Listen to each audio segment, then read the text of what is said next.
Good evening, ladies and gentlemen. Welcome to the Octagon. Well, yet again, for an evening of amateur boxing. We've got 8 bouts for you this evening. We've got 4 support bouts, and then after the interval, we'll have 4 bouts.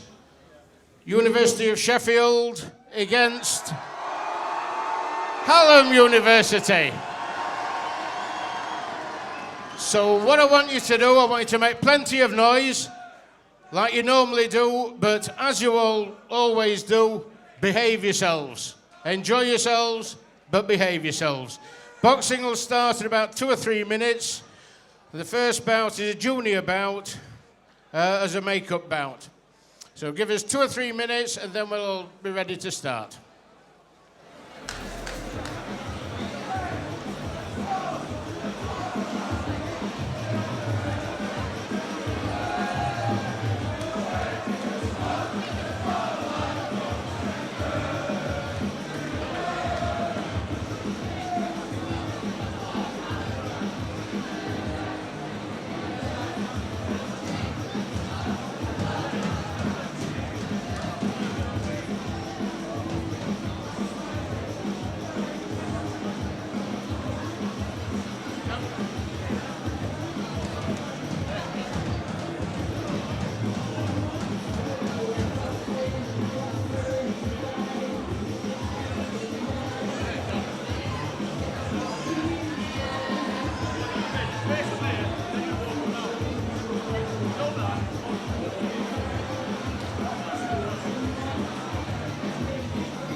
Ladies and gentlemen, could we have the boxers and officials to ringside, please? Boxers and officials for bout number 1.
Welcome, ladies and gentlemen.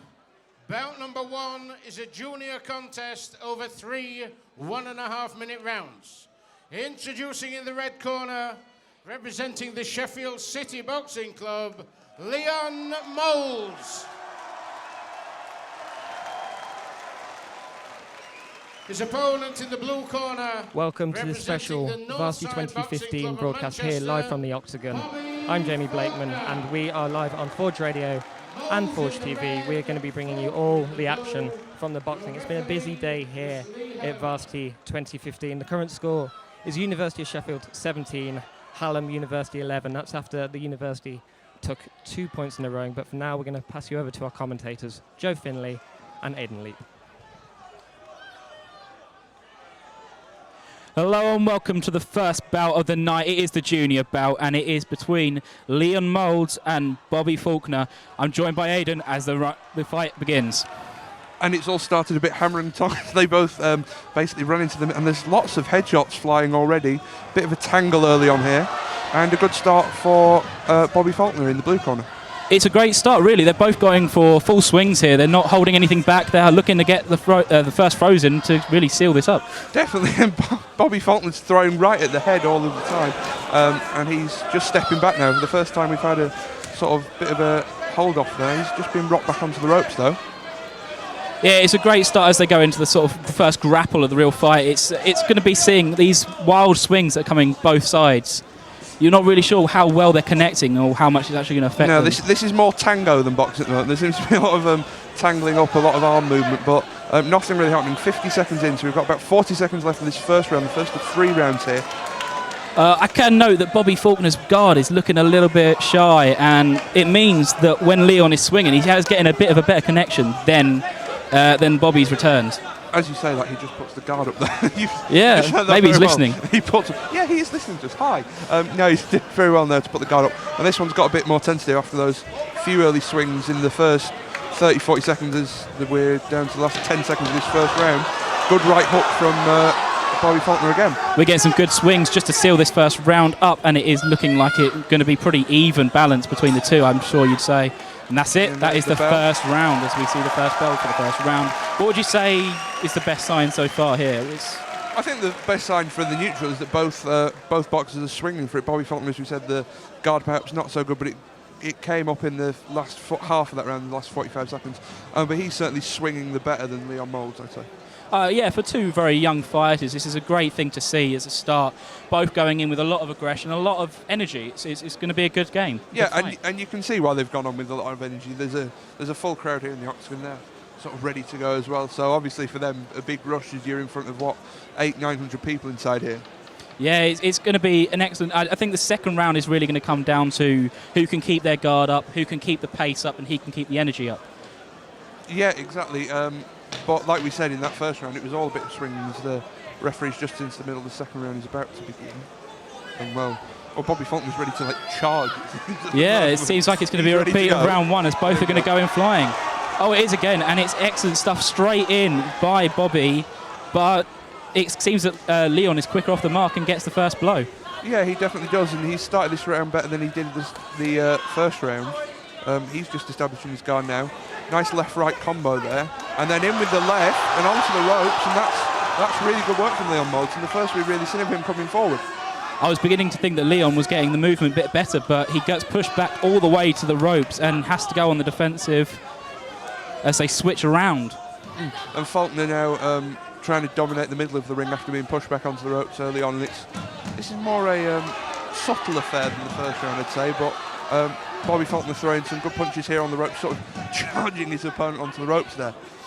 It's good to see that they're still keeping up the guard, they're keeping up the defence, and still letting in some good strikes, a good volley of strikes there by Bobby, just to see himself, as they get in a small grapple and have to be broken up by the referee. Are you a boring boxing fan? Do you like the blocking, the tactical side? Because I think for a neutral, I've quite enjoyed this sort of just throwing hell for leather at the start here. Yeah, I do like some of the more technical side of things, but of course a fight like this is brilliant because they're both going in with a lot of energy. It was something that I noticed at the beginning of last year. there was a lot of conservative fighting, and it's good to see, especially for the crowd here today, to see two fighters going out really swinging. Last 5 seconds of the second round then, it's probably been another shared one, but it's a better round from Leon Moulds than the first round, and that's the end of the second round. And you probably say now that they've split the rounds 1-1. Probably. It was definitely a good fight so far, with both fighters coming in, the energy staying up, and I'm very impressed to see these very young fighters really keeping up the energy, keeping up the quality of their actual swings, trying to keep the guard up. It is slipping a little bit by Bobby, and he's going to have to watch out for that in the third round. I'm seeing the referees giving the scorecards over now to the scorers table, and I wouldn't want to be the judge here, sort of. No, it's been very tight. It's going to be a hard one. It's going to be, well, I think I've basically given it a round each there, the first and second round, so it does all come down to this third and final 1.5 minute round. What would you like to see in this last round, though? Because I think personally myself, if Bobby can keep the guard up, keep swinging, push maybe, but Faulkner has been the one that's been more the aggressor, pushing Bobby onto the ropes a few times here. I think we'd like to also see a less scrappy affair. We have seen some good punches thrown, but there has been quite a lot of tangle, and a couple of times there the referee had to break up in that second round as the bell goes, and the third round is underway here at the Octagon. It starts off with Leon again getting that first strike in, both being a little bit more conservative, I'd say, with a little bit of dancing before they actually get to the swings, and it is all exploded now. This is great stuff. He said it very well. Bobby Faulkner, good left-right combo, so swinging over the head. He's not really catching with much. He's throwing quite a lot, but he's not connecting with much. He's forcing his opponent back onto the ropes, and there's a big hit there. Definitely. It's strange. Both fighters are coming in with some good swings, but the matter of whether they connect or not is down to the guard. And at this moment, it does seem that Faulkner's guard is a little bit less efficient. You're seeing a lot of false shots as well because of that, aren't you? There is stuff getting through the guard. There's a nice left hand gets through, and a succession double from left Faulkner. and right. That's very nice. But we're not seeing.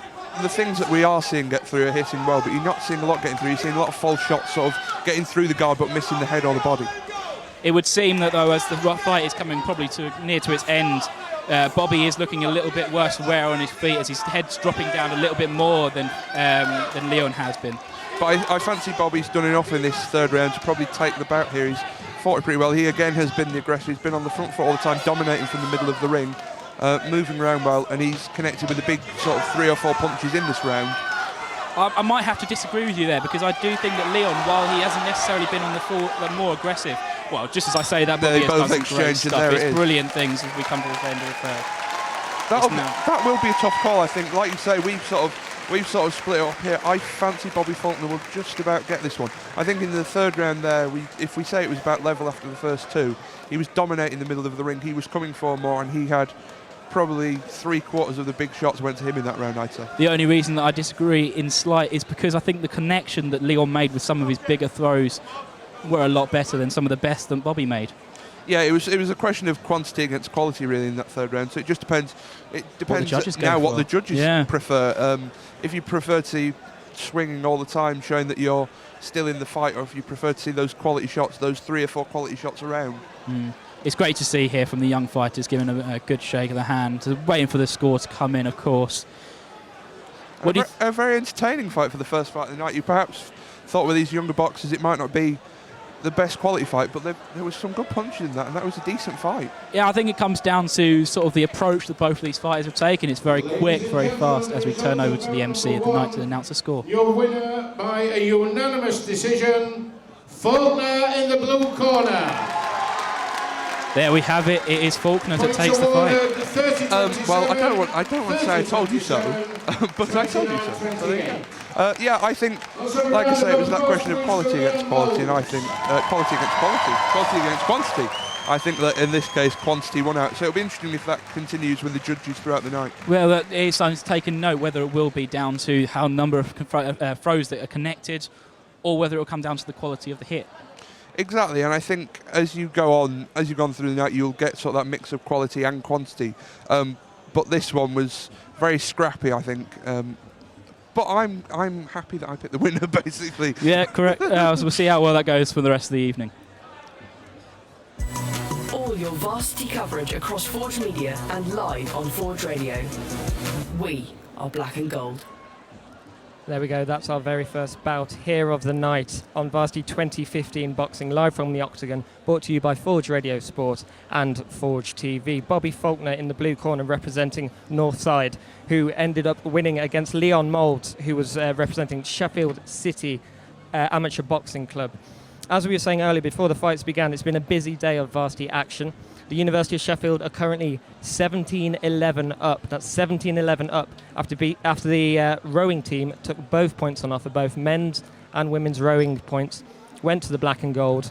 Out at the sailing at Windscar Reservoir, it ended up going to the Hallam side in somewhat of an upset, many would say, but Hallam did well throughout the day, winning many of the races. But that leaves us with 17-11 in the black and gold favour. We're going to have a busy night here of boxing. That was the first bout, that was the junior bout. Those were shortened rounds. All other rounds will be 3 2-minute rounds, and we're going to be bringing you them live throughout the night. There are further 3 undercard matches, and then there are four bouts that will decide where this Varsity point goes. Obviously, having 4 is a bit unusual. Last year we only had the 3, so the point had to be decided on the night.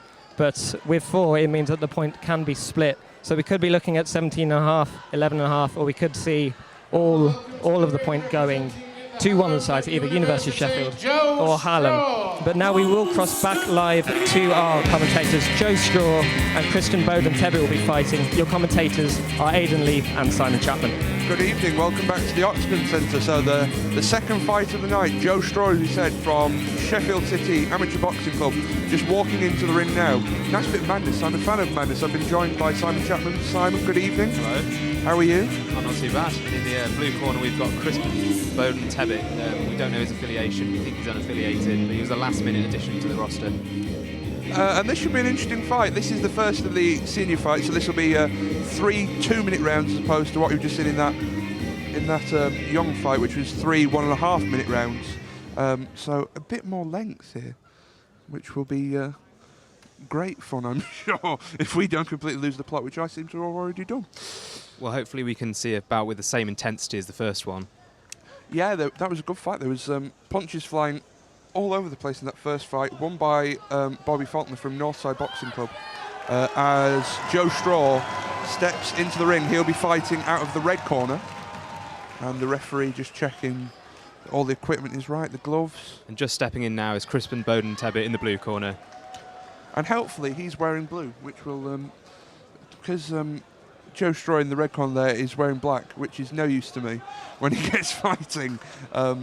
So the referee just again his gloves checking. are still red, so it's... Yeah, I'll be fine. I'll cope, I'm sure. I'm just panicking about nothing, basically. But, so the referee has just checked everything here. Are we listening to the MC? Over 3 2-minute rounds.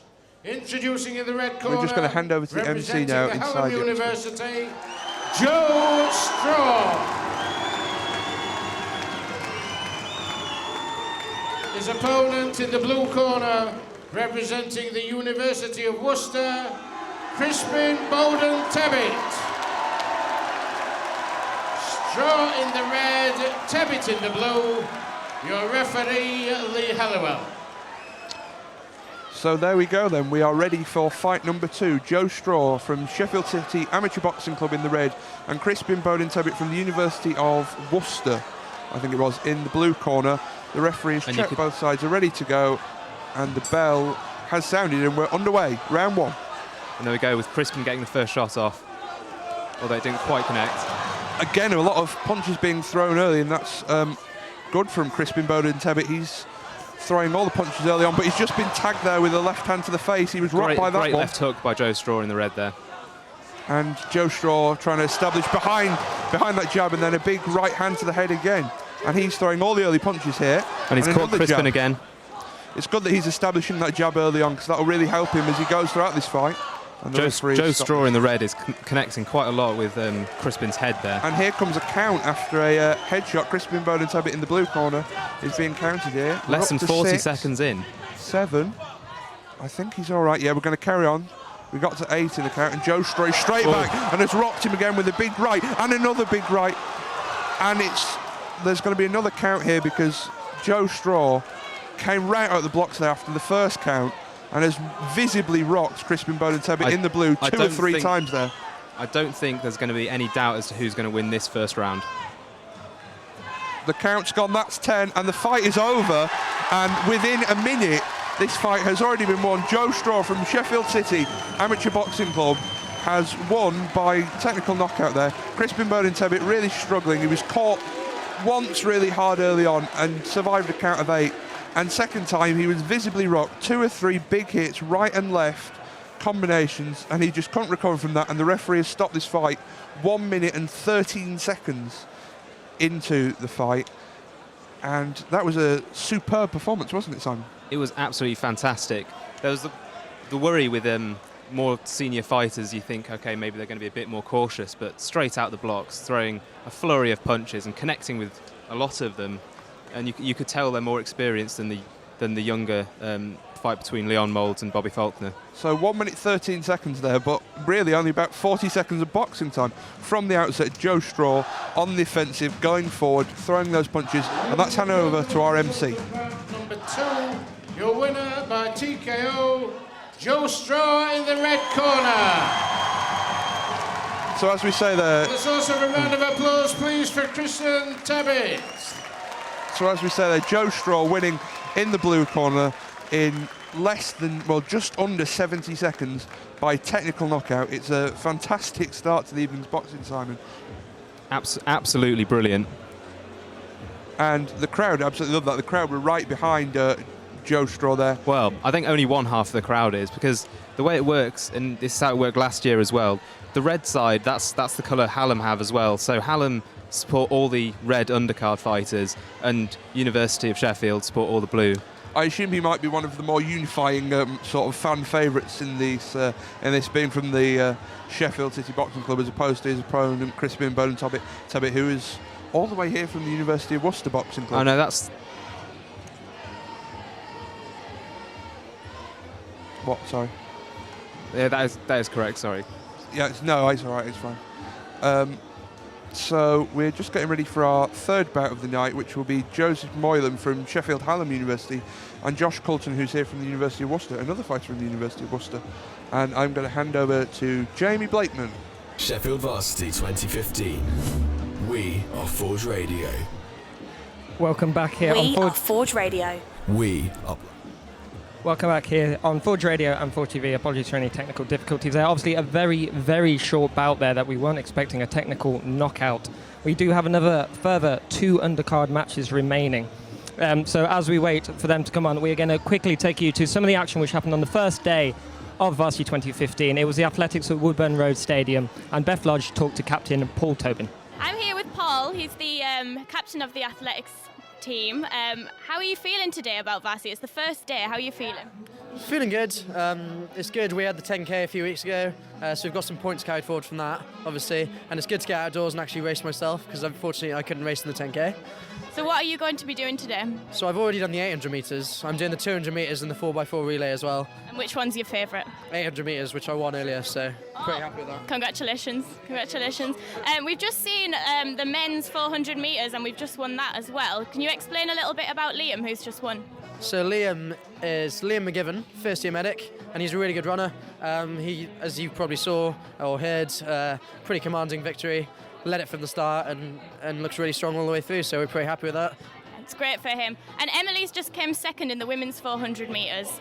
Will she be disappointed with that, or will she be taking that in a stride? She'll be slightly disappointed. She did the 800 metres earlier, which she won, so obviously take it with a pinch of salt, the second in the 400. And she was looking strong in it, so I think she will be a bit disappointed, because, up until the last 50 metres she was there or thereabouts, but unfortunately didn't quite have it at the end.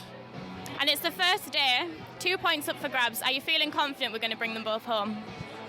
Quietly confident. Hallam are loudly confident, but I think we're quietly confident we'll come through at the end and win the last few points and seal the victory. I think so too. Thank you so much, Paul. No problems at all. Cheers. That was Beth Lodge talking to athletics captain Paul Tobin there from the first day of Varsity 2015. We're almost ready for our third bout of the night on the undercard, and we'll pass over to your commentators, Jake Hardman and Eddie Sawicki. Yeah, it's going to be a very interesting. This one's going to be between Josh Coulton and Joseph Moylan. Moylan will be in the red corner and Coulton in the blue. Yeah, and let's hope we can carry on from 2 really good fights so far. I've been really impressed, actually. Sort of surprisingly impressed by the standard of the boxing, especially of the younger fighters, Leon Moulds and Bobby Faulkner, in the first fight. So let's hope we can see a continuation of that. Yeah, we're just going to have checking of the equipment, make sure there's no unnecessary blades or any illegal inventions in those blades to draw blood. And we're going to go down to the MC. You never know what them boys from Hallam will be bringing, do you?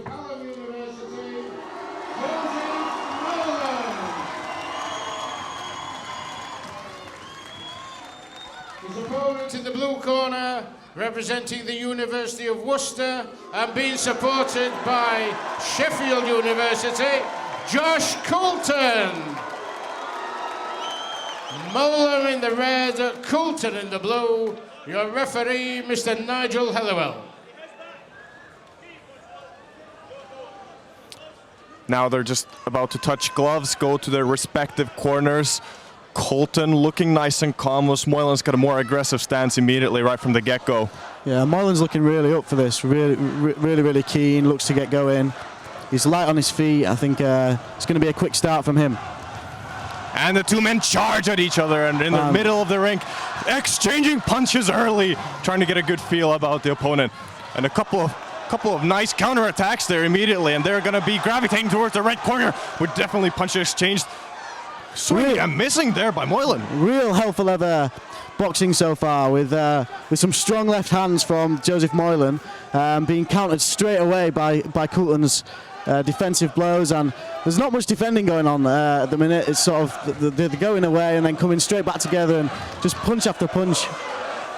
Coulton seems to be bobbing and weaving, but this Moylan guy, he's just like a slippery bean. He's not giving anything away, is he? Yeah, I feel like Moylan's probably landed a few more punches in this first round, but Coulton's probably throwing more, but Moylan really getting the connections.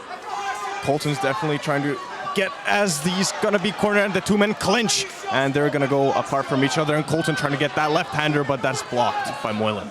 What we've seen in this fight is a little more conservation in how they're approaching the punches. They look to intimidate each other a bit more at the start, and the punches are a little bit slower, but definitely harder than the first 2 fights. We're seeing heavier blows and bigger punches.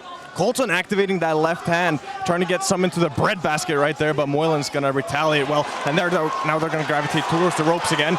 That was a great left hand from Moylan. Great left hand, really rocking Coulton back. Clock is going to bleed dry any second now, as the 2 men have had a great round indeed, and getting entangled again right in the center of the canvas.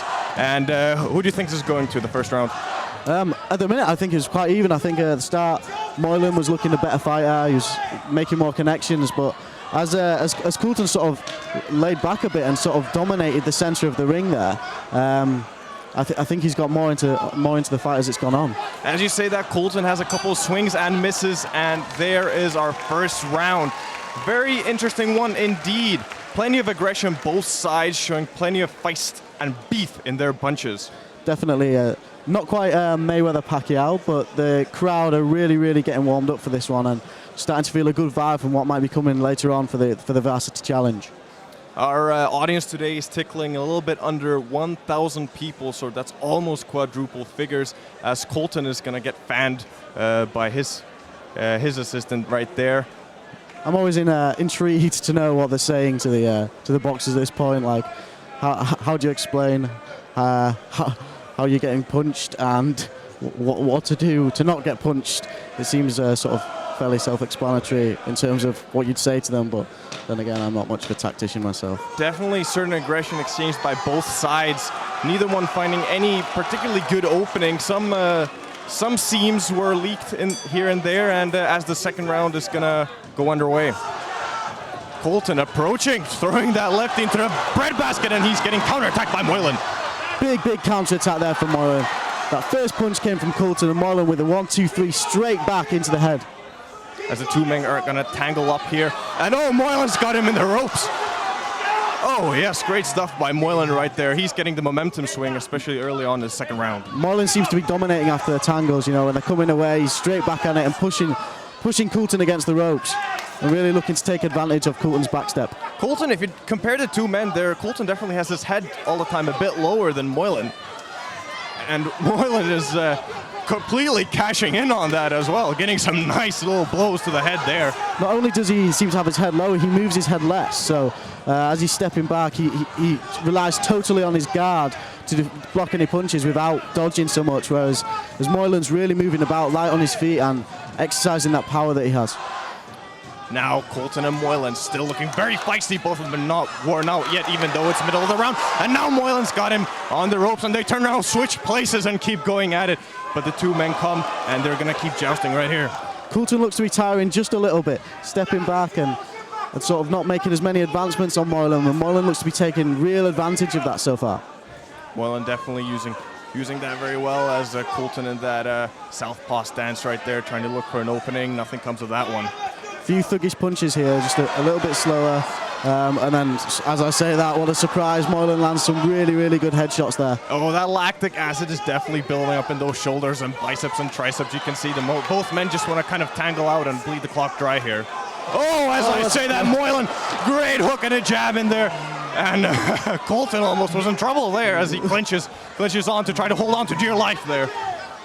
Moylan's shots really look to be setting Coulton on the back foot now. And at the end of the second round, you have to say that Moylan really looks to be taking the big one here. What a crescendo by Moylan there, doing excellent stuff, trading excellent blows, but Moylan definitely taking the longer straw in that one. I have to feel like Moylan's probably taken both of the first two rounds, the first one being much more even, but I think this third round could be the end for Coulton. Let's hope it goes right to the end and we see a good end to the fight. What kind of advice would you give Coulton right now? If I was his coach right now, I'd be saying, you need to keep your head up. You need to move your head a bit more and keep your guard up. He's sometimes letting his guard drop a little bit, which Moylan is really capitalizing on. And with the quicker punches and seemingly more energy that he's still got for this fight, it's really crucial that Coulton does those things. As you say that, the crowd chants vibrate through Octagon Center, and the third round is about to go away. And let's go. Moylan and Coulton facing off in the center of the ring. Coulton trying to get something in, but Moylan says no. Oh, almost squeaked one there through. Couple of swings and misses. Another big land from Moylan just at the end there. Moylan trying to get some back of his momentum. Coulton coming out very strong in the opening of the third. Coulton looks to be more on the defensive in this round, taking his time, was more composure about his fighting. Seems to be waiting for Moylan's mistake and then trying to take advantage of that. Moylan just was bobbing there, and he's got him as the two men gravitate to the white corner. The referee's going to break that one up, and we're continuing right immediately off the mat. I think the referee was breaking it up there. Just it's a sign of the increased aggression in this fight. Both of the lads want to win here very, very much, and there's a lot of hammer and tongs punching going on. If you compare Coulton's punches to the first round, he's definitely losing some of that technique, that wariness setting in. A lot of it just seems to be sort of brawlish, sluggish punching at the minute, and a lot of it relying on leaning on Moylan and using his punches as such, but Moylan really does look to have more energy here. I think he's going to last the round. Coulton, he was almost stuck in. Oh, Moylan lands a great left-hander there. Well done by Moylan there. He's definitely looking strong. I think Moylan, you can sense that he feels he's won this one maybe. He's strutting around, not so much arrogance, but a lot of confidence, and it's really coming out in his boxing. Coulton trying to weather the storm, but not doing very efficiently in that perspective, as he's getting gravitated towards the white corner. Yeah, this fight hasn't we haven't seen as much quick punching as the other first two fights, but the punches have definitely been much stronger and harder, and that's a credit to these boys for still being in there. There's been some big punches being taken now. Coulton swinging and missing, but he's got Moylan on the ropes, and we're just exchanging punches without even looking, and the round is over. And it's a great fight. It was a brilliant fight, and the round's over. You have to feel that Moylan's taking it. Coulton really went for it at the end there, throwing everything he had into it. But it just seemed to be a bit slow and thuggish, the punches. But we'll see when it comes to the final score. The crowd is fired up as we hand it over to the MC.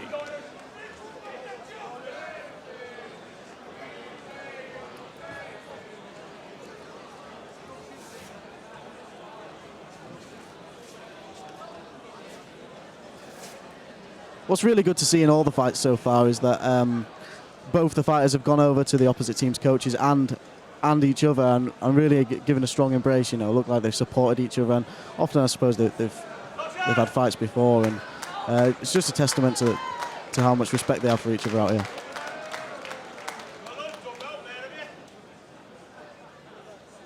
Winner will be announced by the MC now.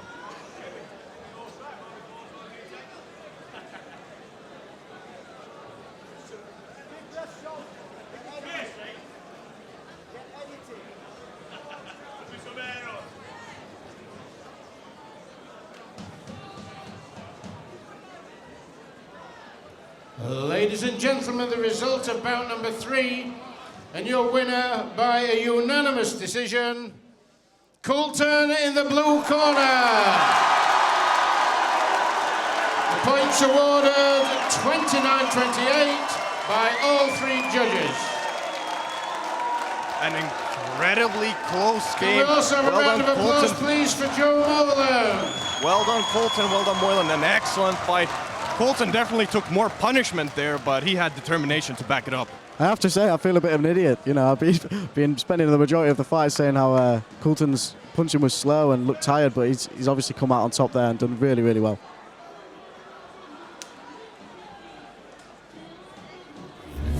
We are Forge Radio.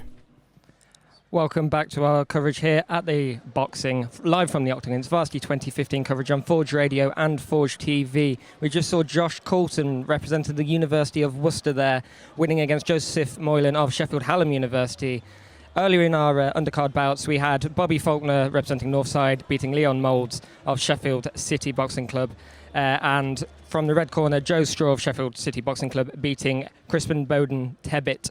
So far, we're favouring the blue corner, and that will be the corner that Sheffield University are fighting in the 4 points deciding varsity bouts, which will be happening after this undercard. We're going to have the final bout of this undercard, James Jackson versus Jordan Martin, and then we're going to have a half-hour recess for the crowd here. Whilst during that time, we will be bringing you full highlight commentary of the Ice Hockey 2s game, which happened on the second day of Varsity 2015. It was a fantastic, fantastic game, and we had our Forge Radio Sport reporters down there. A lot of the commentators here are working tonight, and we'll bring you all of the information and action that happened down at Ice Sheffield on that second day of Varsity 2015. That will be getting you ready, of course, for the final day of Varsity 2015, which will be this coming Wednesday. We're going to be live across all of the grounds, bringing you the latest information and telling you when and who wins Varsity 2015. We'll have reporters live around, as we say, all day, starting at 10 o'clock on Forge Radio. And then in the evening, we're going to be Forge TV and Forge Radio both live at the Motor Point, where we'll be bringing you the finale of Varsity 2015, the ice hockey firsts. And whilst we wait for this final undercard bout between James Jackson and Jordan Martin, we'll bring you more news from what happened on that very first Wednesday of Varsity 2015.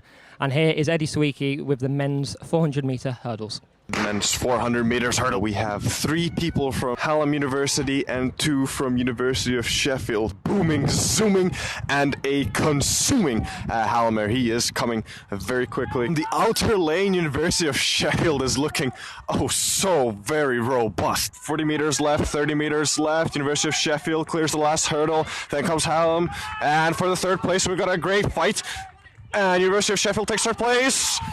University of Sheffield wins, Hallam 2nd, University of Sheffield 3rd, Hallam 4th. And we have one Hallamer struggling with one of the hurdles, and he'll be finishing about 5 seconds behind. I'm joined by men's 400 metres hurdles winner Joe Epps at Woodburn Road. You must be pleased with how that went. Yeah, it was a good race, but good conditions today, so it was a pretty good race to run. And seemed to be pretty far ahead of everyone else, which was pretty good. Obviously you're training and competing all this year for this, but does it mean a bit more to win at Varsity? Yeah, obviously it's like a big competition that everyone talks about, so coming first in this is obviously a bonus. After such a great performance here, what's up next for you? We've got Bucks in a couple of weeks, so then that's what I'm looking on to next. It's like main big competition, and apart from that, not sure what else after that, just the summer season. Alright, brilliant. Cheers, thanks. Cheers, well done on your result. So that was Eddie Sawicki and Jake Hardman down there at the Athletics on the first day. We are on to our final undercard bout of the night. It's James Jackson in the red corner representing Sheffield Hallam University and Jordan Martin of English Boxing in the blue corner. We'll pass over to our final commentators of the undercard. It's Joe Finley and Simon Chapman. Hello, you're joining us for the fourth of the undercards, and it's great. It's been a great first three fights, with the first of the juniors, and then that amazing first round technical knockout, followed by the third, which was an incredibly tight and very well contested fight. Very high tempo, which has been probably the biggest part of it for me. Having those crowd pleasing, lots of punches, not much of the defensive work, no turtling. Well, definitely, it's been incredible. The pure speed and the approach that all the fighters have taken tonight is incredible. Especially, I don't think you can really appreciate how much effort in the second fight. The fighter that won, which was Crispin. No, it wasn't. It was Joe Straw. Joe Straw, who actually destroyed in the first round. It was such a strong approach that he just shook them so much that they did think that the round could continue. Of course, in this last fight for the undercard, it's James Jackson in the red corner with blue, Jordan Martin. We'll turn over to the MC now. James Jackson. His opponent in the blue corner, representing the Ingles Boxing Academy, Jordan Martin. Jackson in the red, Martin in the blue. Your referee, Mr. Nigel Hallowell.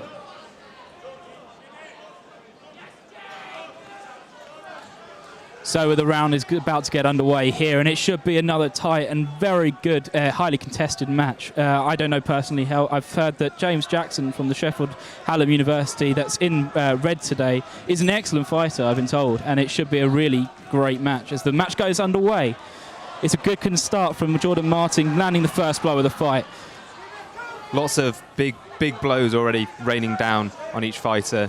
Quite a lot of misses, though.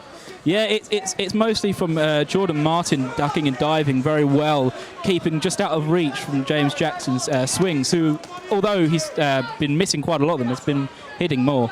He definitely has the height advantage there in the blue corner, and he has the advantage of the longer reach because of that, so he can just step back, then step forward again, throw in a few jabs, step back out of range. But we're seeing an incredible display here by James Jackson in the red, who's managed to push Martin all the way to the ropes, and it's still going on now. Martin keeps on pushing and pushing as the referee pushes him apart and goes straight back in. It's a good flurry there, but referee keeps on stepping in, just keeping it a little bit of distance between them. Breaking up the flow of the fight a little bit compared to some of the earlier bouts. But as he goes for the body blows, Jordan Martin manages just to hold off.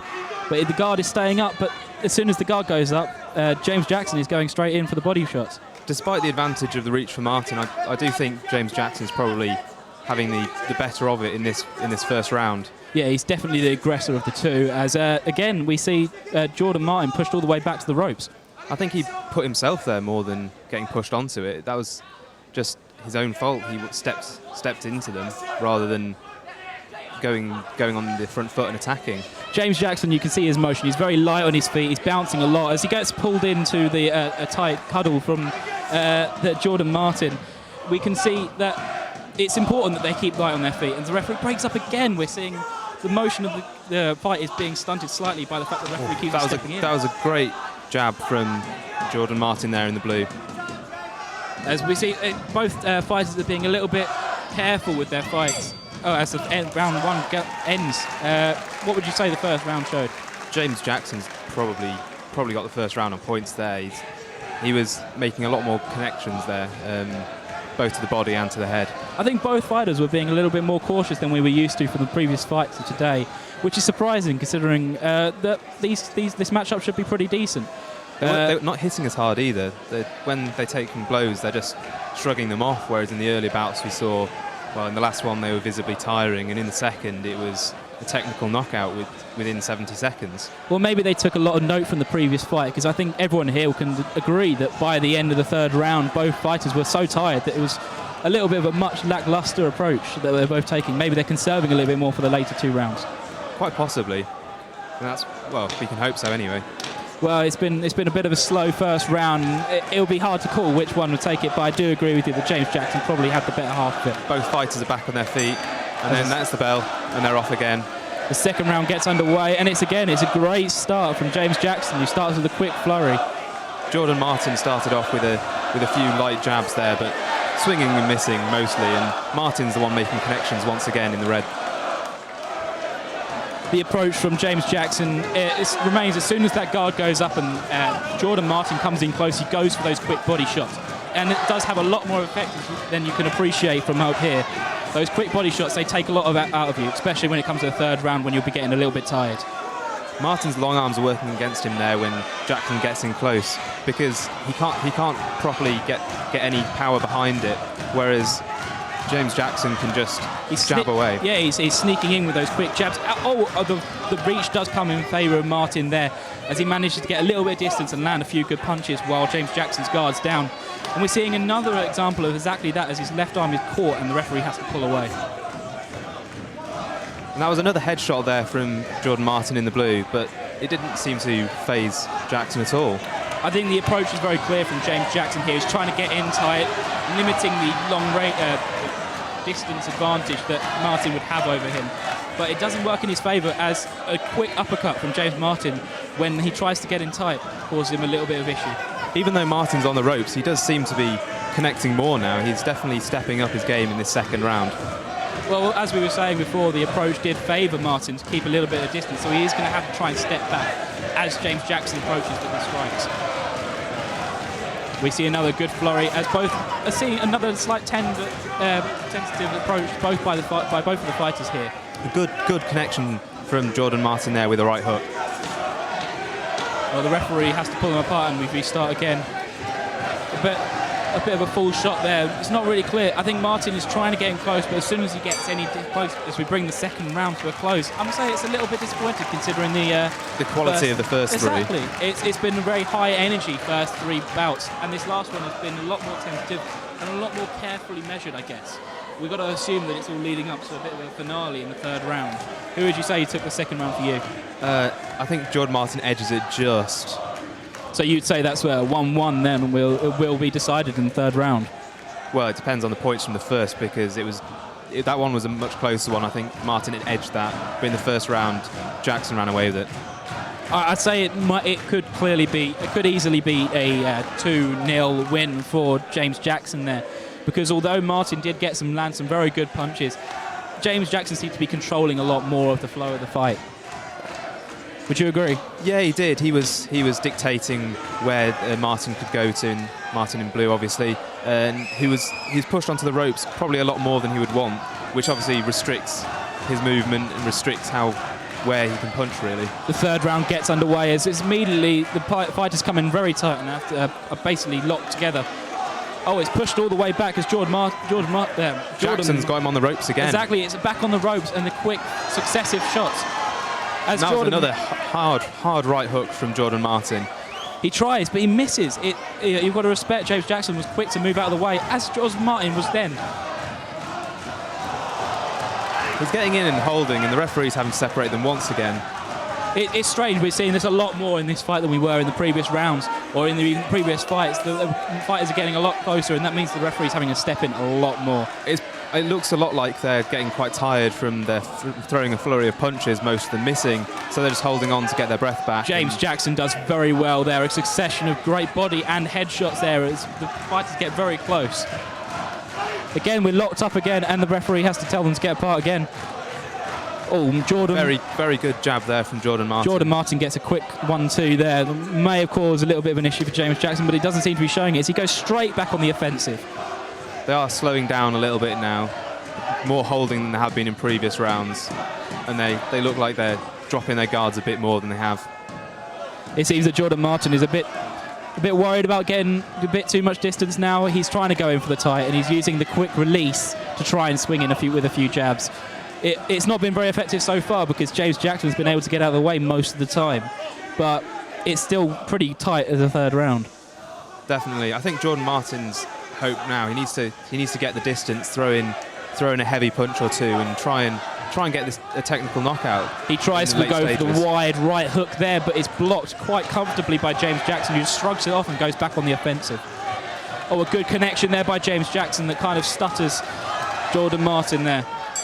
And the third round is over. That is another tight round. Fighters embrace and go and congratulate the coaching staff, and then it's been a great bit of sportsmanship here. You've got to say, whether it stands up for the Varsity games, where there's a bit more aggressive competition, you might say. You wonder, as they embrace themselves and make a lot of march around the ring, you've got to respect this fight here. It was a very tight-fought battle with two very different approaches. We're going to wait for the announcement as the scorecards will come in shortly. How would you say this fight compared to the previous 3 fights? I think, firstly, the main thing is the energy. Yeah, it was less high. There was a slower tempo, but I think also it was more tactical. We could clearly see James Jackson in the red was trying to get as close as possible to go and avoid those the long arms of Jordan Martin, so that he could get all those body shots off. Whereas Jordan Martin was obviously trying to push away, and then when Jackson was getting too close, grappling him so that they had to be separated. It was very definitely, there was certain more technique involved. I think we have the scores, and we'll be turning over to the MC right now. Ladies and gentlemen, the results of bout number 4. We have a winner by a split decision. Your winner, Jackson in the red corner.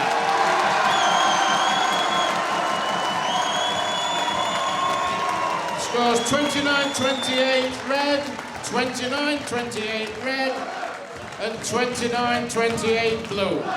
First, have a round of applause, please, for Jordan Martin. Well, there you have it. That is the result. James Jackson takes it. I think we did kind of peg that victory, but it was by far the closest of the bouts. It was much closer than expected. A split decision. Split decision, yeah. Yeah, it was an incredibly good bout, and both have very good merits for their styles.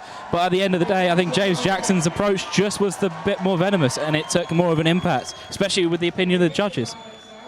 Yeah, it was having all 3 bouts, all 3 rounds so close and score is just... Especially how Jackson fought in the first round, we thought it was more of a... Okay, so we're going to be handing back over to Jamie Blakeman. Sheffield Varsity 2015. We are Forge Radio.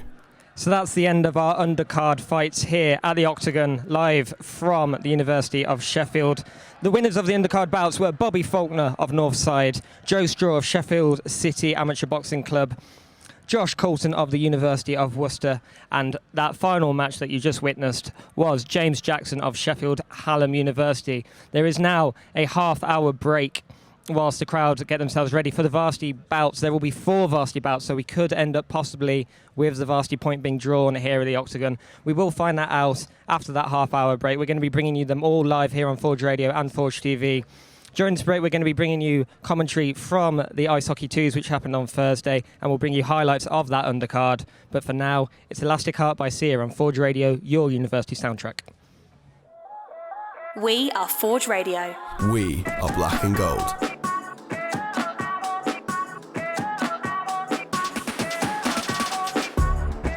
Now another one.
this together. Varsity 2015 on Forge Radio. We are black and gold.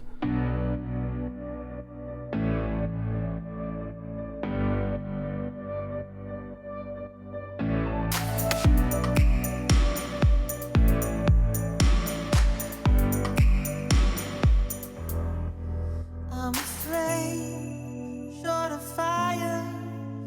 I'm the dark in need of light. When we touch, you inspire.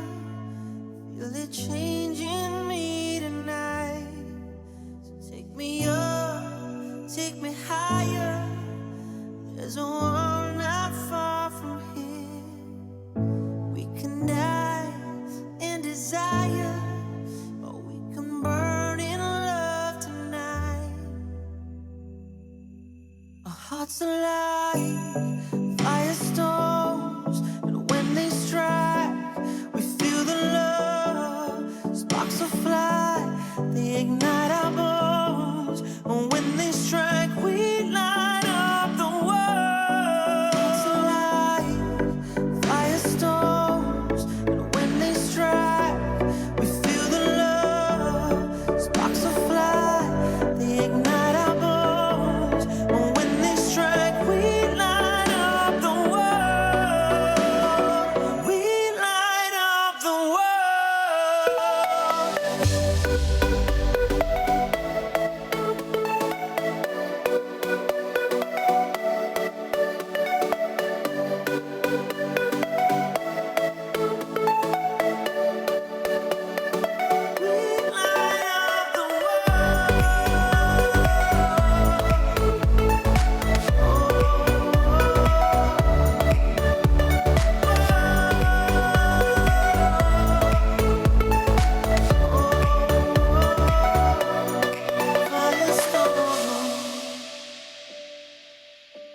I'm from Earth, you're from Y.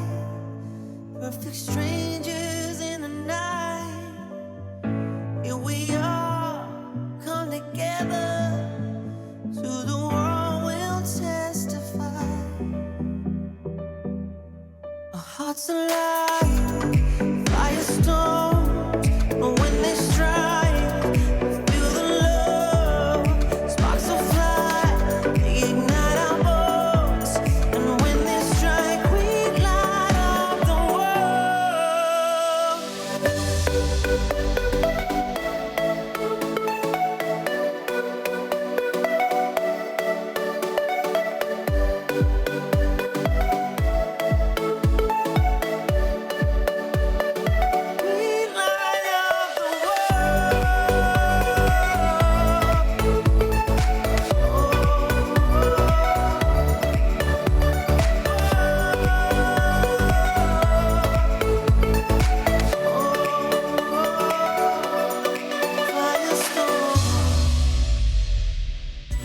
All your Varsity coverage across Forge Media and live on Forge Radio. We are black and gold. 20 minutes remaining of this intermission here at the Varsity 2015 boxing live from the Octagon on Forge Radio and Forge TV. We will be bringing you all 4 Varsity 2015 boxing bouts to decide the final point of this day. But for now, we're going to take you back to the second day of Varsity 2015. It was the Ice Hockey 2s, and this is first period highlight commentary from Eddie Suiki and Aidan Leap. I'm here joined by Aidan Leap. This is Eddie Suiki on behalf of Forge Radio Sport. How's it looking so far? We're about 15 minutes in. Interesting start. We haven't had much action goalmouth. We've just missed a pretty decent breakaway chance where the puck was dumped out. There's going to be an icing here just as we speak. The puck was dumped out and it came. We were 2-0 basically, but the keepers stood up well and made a good save for Hallam.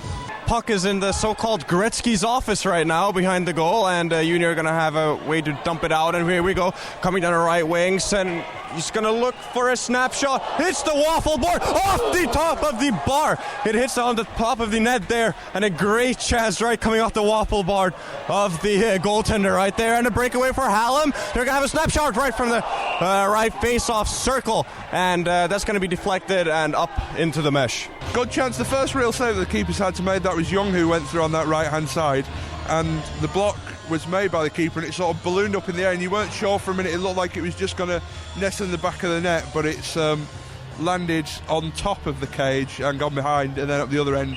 And looks like breakaway for Hallam will be number 38 for Hallam, taking the shot right in the chest of the goaltender, and goaltender access denied. That's not going anywhere near the mesh on that time. And little words exchanged after there, but looks like everybody's gonna be A-okay, and 5-on-5 hockey continues. That was number 38 for Hallam, so I do believe that is Garmy with plenty of sauce on that attempt. They've had, just going back to that Hallam chance, I think that's probably their second or third breakaway chance, and they've all been saved brilliantly by the keeper. Applause from and through the crowd. 0-0. Let's have just a quick word. What do we think about this first period? I think the chances have been pretty equal. You had a couple of those chances late on for Sheffield Uni, where they went in and we had that blocker save, and then also that glove grab, but Hallam have had 2 or 3 one-on-ones. So it's been probably a pretty even first period. 0-0 is probably reflective of the score. There's not been much quality in front of goal. I'd say as far as exciting chances go, one of the definitely heart-in-mouth moments, at least for the Hallam supporters, was here. Sheffield coming in down this left wing, taking a snapshot. University of Sheffield cleared the blue line, coming in down the left side, and takes a nice-looking snapshot, I believe that was. Catches the blocker and on the roof of the cage, but no goal. No, it looked like it was just going to, like we said at the time, we looked like it was just going to dip in at the time. It was one of those ones where you weren't sure where it was. The goalie didn't know where it was. He made a pretty good save because it was one of the first shots that was going to hit the top shelf at least. But the blocker save, and he's just about cleared the crossbar. But that's probably the best chance that we've had in the first period. All your Varsity coverage across Forge Media and live on Forge Radio. We are black and gold.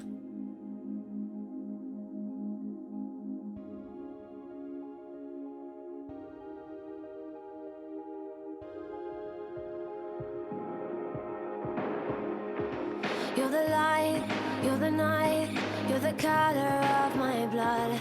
You're the cure, you're the pain, you're the only thing I wanna touch. Never knew that it could mean so much, so much. You're the fear, I don't care, 'cause I've never been so high. Follow me through the dark, let me take you past the satellites. You can see the world you brought to life, to life. So love me like you do, la la, love me like you do. Love me like you do, la la, love me like you do. Touch me like you do, touch me like you do. What are you waiting for? Fading in, fading out, on the edge of paradise. Every inch of your skin is a holy grail I've gotta find. Only you can set my heart on fire, on fire. Yeah, I'll let you set the pace, 'cause I'm not thinking straight. My head's spinning around, I can't see clear no more. What are you waiting for? Love me like you do, love me like you do, like you do. Love me like you do, love me like you do. Touch me like you do, touch me like you do. What are you waiting for? Love me like you do, love me like you do, like you do. Love me like you do, love me like you do. Touch me like you do, touch me like you do. What are you waiting for?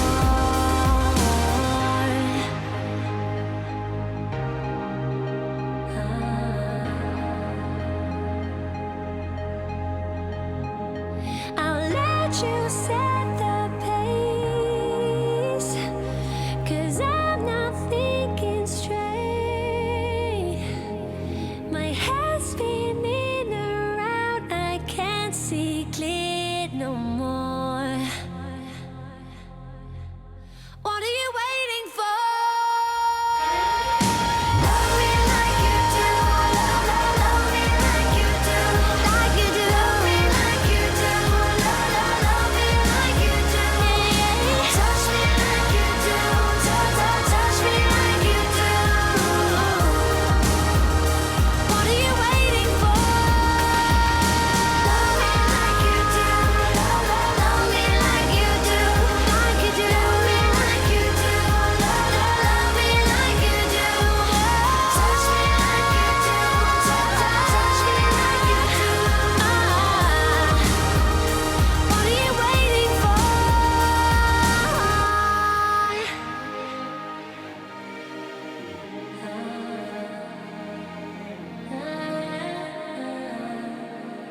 Proud of our university. Proud of our city. Sheffield Varsity 2015 on Forge Radio. We are black and gold.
Sugar sweet, don't let nobody touch it unless that somebody's me. I gotta be a man, there ain't no other way. Cause girl, you're hotter than a Southern California day. I don't wanna play no games, you don't gotta be afraid. Don't give me all that shot, it should no makeup on, that's my sugar. Yes, please.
Sheffield Varsity 2015. We are Forge Radio.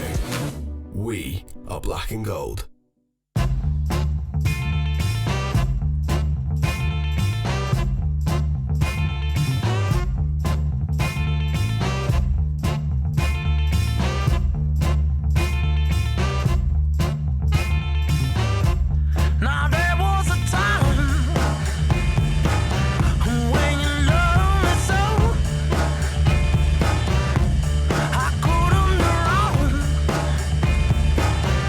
Now you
About 10 minutes left now of this intermission at the Varsity 2015 boxing. We're now going to bring you some highlights from that undercard. And first, we're going to bring you Leon Mould representing Sheffield City Amateur Boxing Club and Bobby Faulkner representing Northside.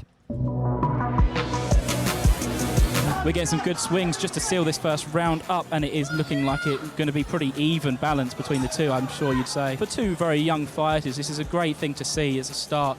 Both going in with a lot of aggression, a lot of energy. It's excellent stuff straight in by Bobby. Leon is quicker off the mark and gets the first blow.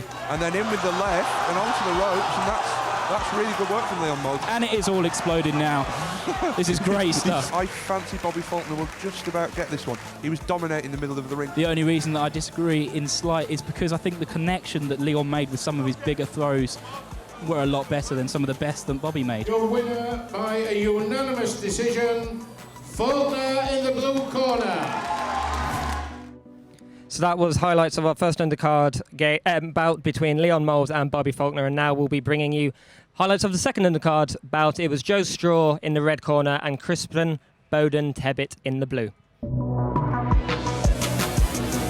We're underway, round one. Joe Straw trying to establish behind that jab, and then a big right hand to the head again. Joe Straw in the red is connecting quite a lot with Crispin's head there. And it's rocked him again with a big right and another big right. Going to be another count here because Joe Straw came right out of the blocks there after the first count and has visibly rocked Crispin Bowden Tebbit in the blue two or three times there. The count's gone, that's 10, and the fight is over.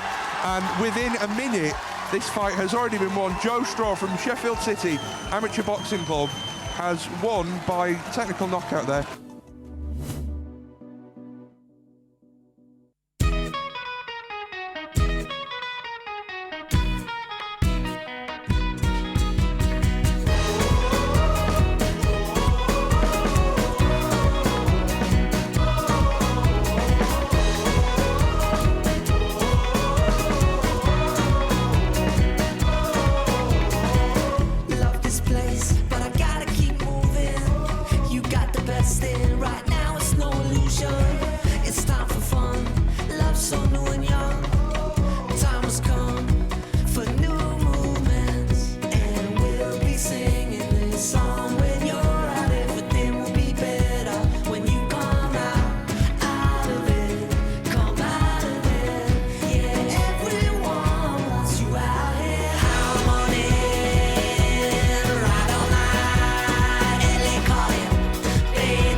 Sheffield Varsity 2015. We are Forge Radio. We are live here on Forge Radio and Forge TV, live from the Octagon, bringing you the Varsity 2015 boxing. We're very, very close to the end of this intermission, and we'll be bringing you the 4 Varsity bouts very soon. But we will return now to the highlights of the undercard, and this was bout 3 between Joseph Moylan and Josh Colton. Now Colton and Moylan still looking very feisty. Both of them not worn out yet, even though it's middle of the round. And now Moylan's got him on the ropes, and they turn around, switch places, and keep going at it. Colton looks to be tiring just a little bit. Moylan lands some really, really good headshots there. Oh, that lactic acid is definitely building up in those shoulders. Oh, as I say that, Moylan, great hook and a jab in there. I think this third round could be the end for Colton. If you compare Colton's punches to the first round, he's definitely losing some of that technique, that awareness setting in. We're just exchanging punches without even looking, and the round is over. The crowd is fired up as we hand it over to the MC. And your winner by a unanimous decision, Colton in the blue corner. So that was the third bout of our undercard here at Varsity 2015 boxing, and our fourth and final undercard bout was James Jackson of Sheffield Hallam University versus Jordan Martin of English boxing. James Jackson in the red, who's managed to push Martin all the way to the rope. Despite the advantage of the reach for Martin, I do think James Jackson's probably having the better of it in this first round. The second round gets underway, and it's a great start from James Jackson, who starts with a quick flurry. Even though Martin's on the ropes, he does seem to be connecting more now. He's definitely stepping up his game in this second round. I think Jordan Martin's hope now, he needs to throw in a heavy punch or two. We have a winner by a split decision. Jackson in the red corner.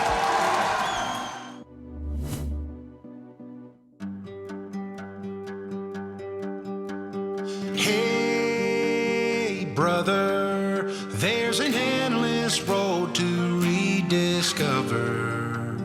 Hey, sister, know the water's sweet, but blood is thicker.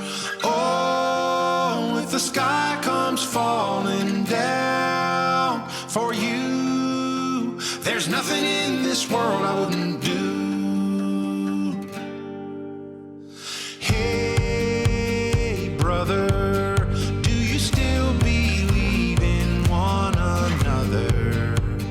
Hey, sister, do you still believe in love? I wonder.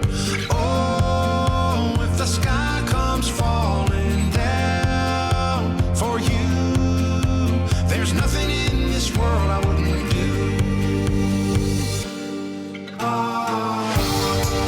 What if I'm far from home? Oh, brother, I will hear you call. What if I lose it all? Oh, sister, I will help you out. Oh, if the sky comes falling down for you, there's nothing in this world I wouldn't do.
Varsity coverage. Here on Forge Radio. This is Forge Radio and Forge TV live from the Octagon, bringing you Varsity 2015 boxing. We are moments away from the main event. We will have Hallam in the red corner for all of these bouts, and the University of Sheffield will be fighting in the blue. We're going to pass over now to our first bout commentators, Eddie Suiki and Jake Hardman. Thanks very much, Jamie, and welcome back to the boxing at the Octagon. Just a reminder that this is the first bout that actually counts for points towards Varsity. So Ashwin Ma is in the red corner for Hallam, and Christopher Taylor in the blue corner for Uniov. Yeah, as you just said, this is no water fight right here. We're fighting for actual varsity points. And an interesting advantage that us, black and gold, or in this case the blue corner, are going to have. We're going to have a 5-inch height advantage. So that's definitely going to count into the reach. Yeah, I mean, hopefully he can use that reach. Both fighters are just about to enter into the arena.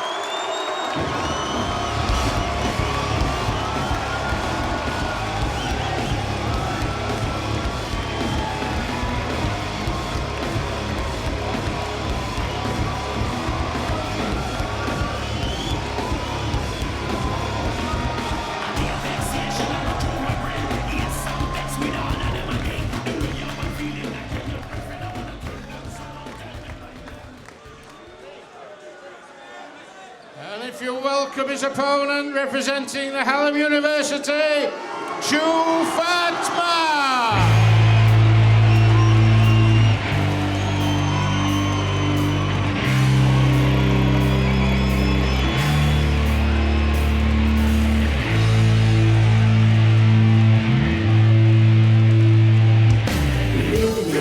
And taking it slow.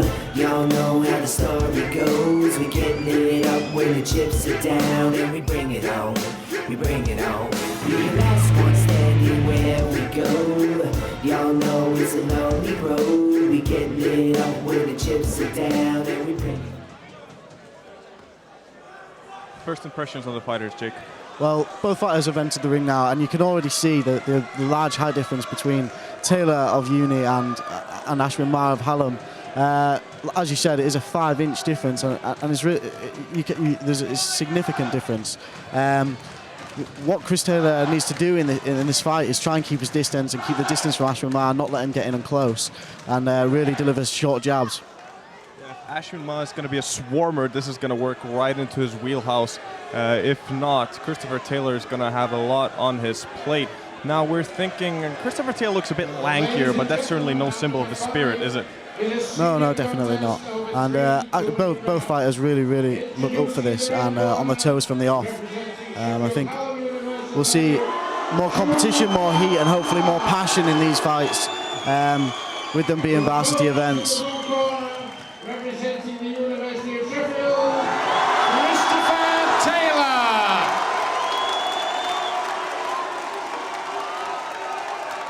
Ma in the red, Taylor in the blue.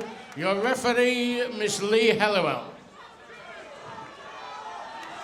All right, so both boxers touch their gloves, go to respective corners, trying to get early analysis on the stance and what they're up against. And we're going to hear ding in any second soon, and away we're going to go. You get the impression that these fights might not be as light-hearted and well-spirited as the ones that we've seen earlier today, and straight, instantly from the off, Chris Taylor's going really hard on the face of Ashwin Ma. Yeah, Ashwin Ma, definitely, you can see the 5-inch difference in height, but he's giving it to him. He's giving it to him right on a plate and say, eat this. Ashwin Ma's defense looks a little bit weak in the minute. There's gaps in there, and Chris Taylor's finding a way through for Ashwin Ma's face and really pushing him back. Christopher Taylor using both arms as hooks there, trying to find a seam to the side of the head. A lot more caution in the stance of these two fighters, and they sort of adopt a better stance than the fighters that we've seen before in terms of dropping back on the back foot and giving themselves something to push on from. Both fighters finding that orthodox style with the left foot first. Now looks like Christopher Taylor is in a bit of a predicament here, but he gets right out of there.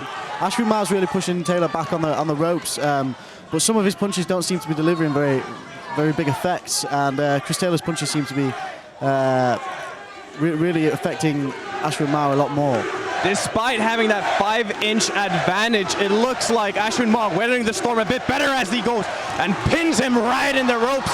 Now Christopher Taylor a bit in trouble in his own corner in those blue gloves representing University of Sheffield. And they change back to the white corner. This is excellent exchange of punches, excellent pugilism. Really, really good flurry there from Ashwin Ma. Like, really took advantage of the position he was in and put Chris Taylor on the back foot and started using his height to an advantage as such, like pushing upwards and pushing onwards. And again, he's pushed Taylor back into the corner and throwing headshots all over the place.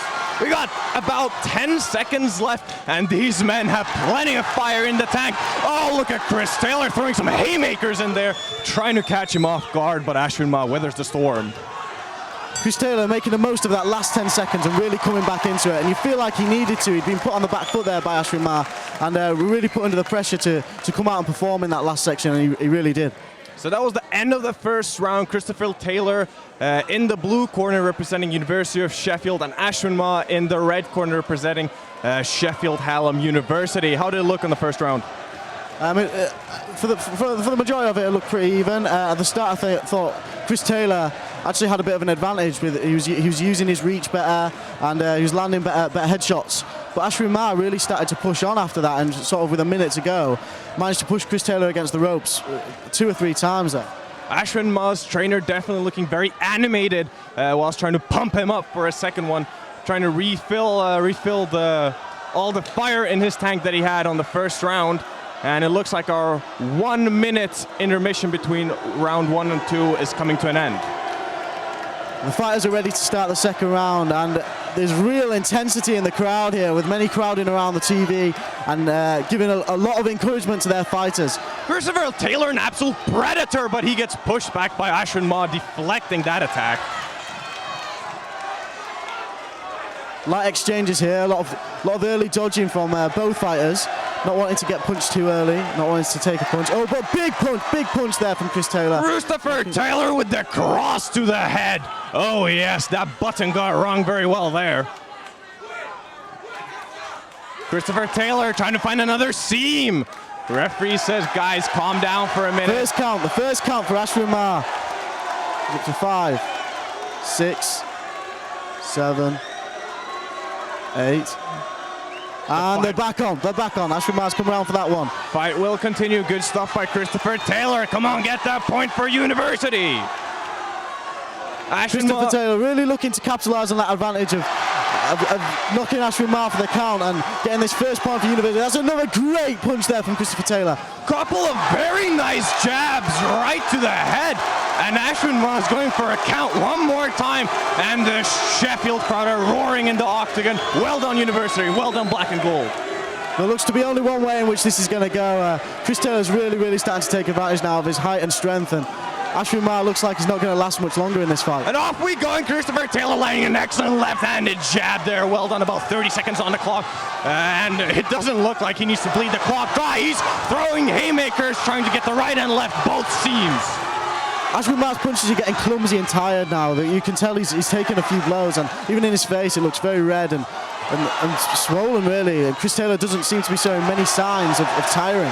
Another count coming up, and Christopher Taylor knows he's going to win this. He just needs to weather through the third round, and that's an excellent point for Unit. And that's a win for Unit. Christopher Taylor! Well done, getting the first point for University of Sheffield. Black and Gold prosper in round 1. Massive point for Uni to get them on the start, off to a great start here, and really set the tone for the rest of the evening, and hopefully the next few fighters can carry on from that. Was it even close? It wasn't. It was nowhere near close, Eddie. I think Chris Taylor really showed that he was the more experienced fighter in this one, and showed that he's the man to set Sheffield off on the right path. A 5-inch reach advantage, or 5-inch height advantage, definitely was no bogus, because he was capitalizing on that. Ashwin Ma just trying to remain on his stilts for the first 2 rounds, and the referee says no, this is enough, and Christopher Taylor taking the very important first round victory. The result of bout number 5, your winner by TKO, Taylor in the blue corner. And there you have it, ladies and gentlemen. Very well done by Taylor. Yeah, really, Ashwin Ma, he came up short. He got low-bridged here. Let's have a round of applause, please, for Joe Fatma.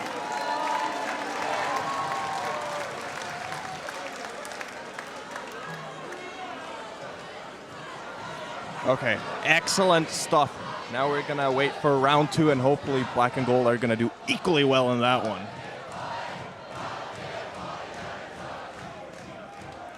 All your Varsity coverage Here on Forge Radio. So there we go. That's our very first Varsity 2015 main event bout. It was Ashwin Ma of Hallam in the red, and it was blue corner victorious, who was Christopher Taylor, the 6-foot fighter from the University of Sheffield, securing that first bout of 4 for University of Sheffield in this very first bout there. We've got another 3 Varsity bouts to come, so it can still go to Hallam. It's not over as soon as it was last year. It was only the 3 bouts giving you point-scoring decisions back then in 2014, but we will have another 3 Varsity fights here at Varsity 2015, live from the Octagon on Forge Radio and Forge TV. I'm now joined by Luke Wilson. Luke, what an incredible first bout that was. Absolutely incredible. I mean, we watched the undercards, and they were really good. You saw some really good boxing, but that down there for the first bout was such ferocious energy. The crowd was amazing, but the boxing itself was absolutely fantastic, and hats off to Christopher Taylor and of course Ashwin Ma as well. Really good fight. I hope the rest are like that. Yeah, no, you mentioned the crowd there, and I'd have to agree. It's been a good atmosphere here in the Octagon all through the evening, but this place has just come alive. It really is rocking here now, and that's the first fight. It's going to be a home crowd here for the University, so for Christopher Taylor to come away in the black and gold with that first Varsity bout, it's just going to get more and more raucous in here, isn't it? Yeah, and it was. I mean, you're kind of talking about it as if it wasn't a surprise because of the height advantage that Christopher Taylor had, but there was absolutely fantastic fight from Ashwin Ma. He was not giving up, and I was watching it down there. We're up here in the commentary box, but I watched it down there, and it was just fantastic. He's 5 inches taller than him, but Christopher Taylor did have to fight for it. And at the start of that bout, I think everyone in the commentary box here saw Ashwin Ma really kind of fly out of the blocks, and we were somewhat worried that it looked like the Hallam fighter was starting the strongest, but Christopher Taylor, very tactical there, just let Ashwin Ma come onto him, let Ashwin Ma tire himself out, and then he just controlled him for the rest of that bout. Yeah, I mean, boxing's the kind of sport that when you watch it, you want to see that ferocious fighting that's really visual, but like you say, Christopher Taylor's tactics of letting Ashwin Ma come at him, that was what got him winning the bout at the end of the day. We're now going to cross back over to our stadium MC. Kaushik!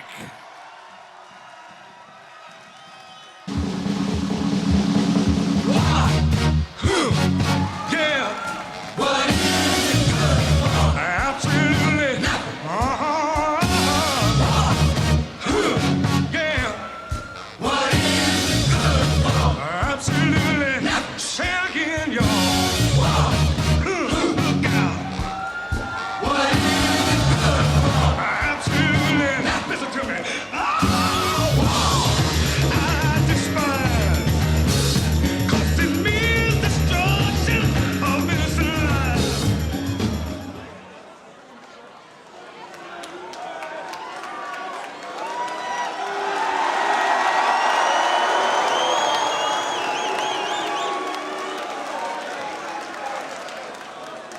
And we welcome his opponent representing Hallam University, James Prescott.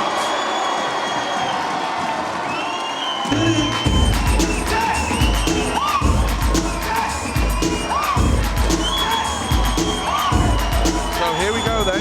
These are the ring walks for fight 2. Nathan Kaushik in the blue corner for the University of Sheffield, and James Prescott, who's just about to enter the ring now in this red corner for the Sheffield Hallam University. Of course, the University of Sheffield winning that first bout. They lead by 1-0 in these all-important varsity matches. I'm mainly joined by Eddie Sawicki. How are you, Eddie? I'm absolutely excellent. I'm looking forward to this one because they're both built at very similar heights and weights, so it should be a great tussle right here. Yes, Kaushik with the 1-inch advantage, but giving up a single kilogram to James Prescott, who will fight from this red corner for the University of Hallam. So as we say, we're a point up here, the University of Sheffield, and It's absolutely electric down at ringside, isn't it? The crowd are really getting into this. Oh, the crowd absolutely roaring on top of their lungs. Everybody's really pumped up. We got posters in there, and we got, most importantly, black and gold colors being represented all over those stands. It's going to be a good fight, this one. As we say, two very evenly matched sides. The referee just checking both sets of paraphernalia for both boxers. Just checking that everything's all right. It should be, because it's all standard issue gloves. And it is so important that Kaushik got fired up and can keep this going. So we're going to... The senior contest of a 3 2-minute rounds. Introducing in the red corner, representing Sheffield Hallam University, James Prescott.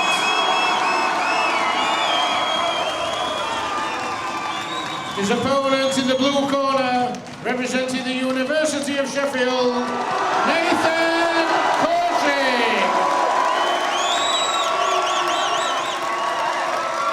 Prescott in the red, Kaushik in the blue. Your referee, Miss Lee Halliwell. So as you hear, they're loud in this arena. If anything is to go by, then University definitely won that roaring shout contest. Well, you've got the advantage. The bell set to go. Nathan Kaushik in the blue for the University of Sheffield, who lead by 0.0. James Prescott in the red from Hallam University. We are underway. Oh, look at the zest in the step of Kaushik. He wants a piece of him right away, and they are trading excellent blows right here. Kaushik has come out the gates fast. He's punching well left and right from the blue corner, the University of Sheffield representative. He's dominating the middle of this ring and is chasing around James Prescott at the moment. Still throwing left and right. He slips slightly as he goes in for that punch, but right and left lifts in again. They're not getting through at the moment, though. These both guys had nitroglycerin right before that game because the turbos are on. This is an excellent game as Kaushik takes a couple of bad-looking jabs to the head, but he seems to be just fine, not woozed by that one bit. Neither boxer really establishing their jab yet. You'd like to see Kaushik from the University of Sheffield perspective really try and establish that jab, but he tends to be going for the low body shots. He's sort of dipping in, his head's going down as he's throwing the punches. And again, as we just exchange. Prescott definitely playing that more calm and contained style right here, but neither one really going ahead, as you were saying. As Kaushik drops his gloves, definitely a sign of lactic acid building up in those muscle arms. Kaushik again throwing low. He's getting dangerously close to throwing punches below the belt. He tends to have this move where he dips as he's about to throw. He's just rocked by one on the left hand there from Prescott, who's representing the University of Hallam. The University of Hallam? Sheffield Hallam University even. In that red corner. He once again hits well Prescott on the left and the right. And it looks like, oh, Kaushik taking some punishment to the head, even though he got a slight nudge on the face of Prescott. Oh, he looks like he might be trapped in the red corners. As soon as I say that, he escapes it very well. Both of these fighters there just in the last few seconds getting through the blocks of each other. Prescott with a nice left hook that went straight through Kaushik's guard, and then the same came back the other way. Kaushik representing the University of Sheffield, who lead by 0.0 already tonight. That win a minute ago from, I've forgotten who it was, Christopher Taylor. As the bell for the first round goes, Eddie, who are you giving that round to? Oh, very difficult because both soldiers ran out of steam towards the end.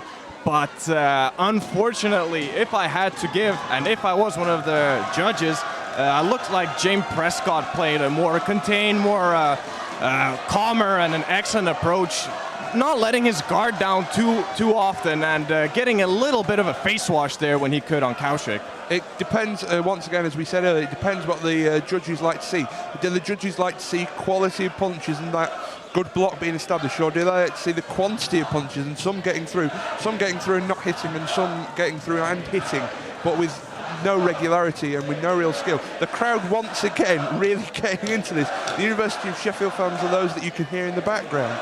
It is definitely going to be a nice battle for who has the most stamina, because both absolutely spent a lot of energy on that first round.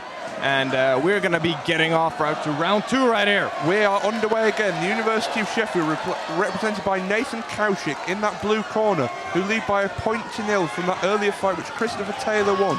You've got James Prescott in the red representing Sheffield Hallam University, and he again has come out quicker with that right hook to the head. Yeah, Kaushik looking a bit sloppy right off the get-go, but Prescott definitely trying to pin him into those into those ropes and give him some punishment. But Kaushik's doing excellently well, escaping those ropes, getting back into the center of the ring, and not getting tied down there for too long. Yeah, he's slipping away where he's able to. He's being pinned against those ropes, but then seems to be able to slide away from Prescott. It looks like they might be on the offensive. Once again, Kaushik is trapped in a corner and on the ropes. Kaushik, remember, representing the University of Sheffield with those blue gloves in the blue corner. In the red corner, Prescott, again dominating the middle of the ring, representing Sheffield Hallam University.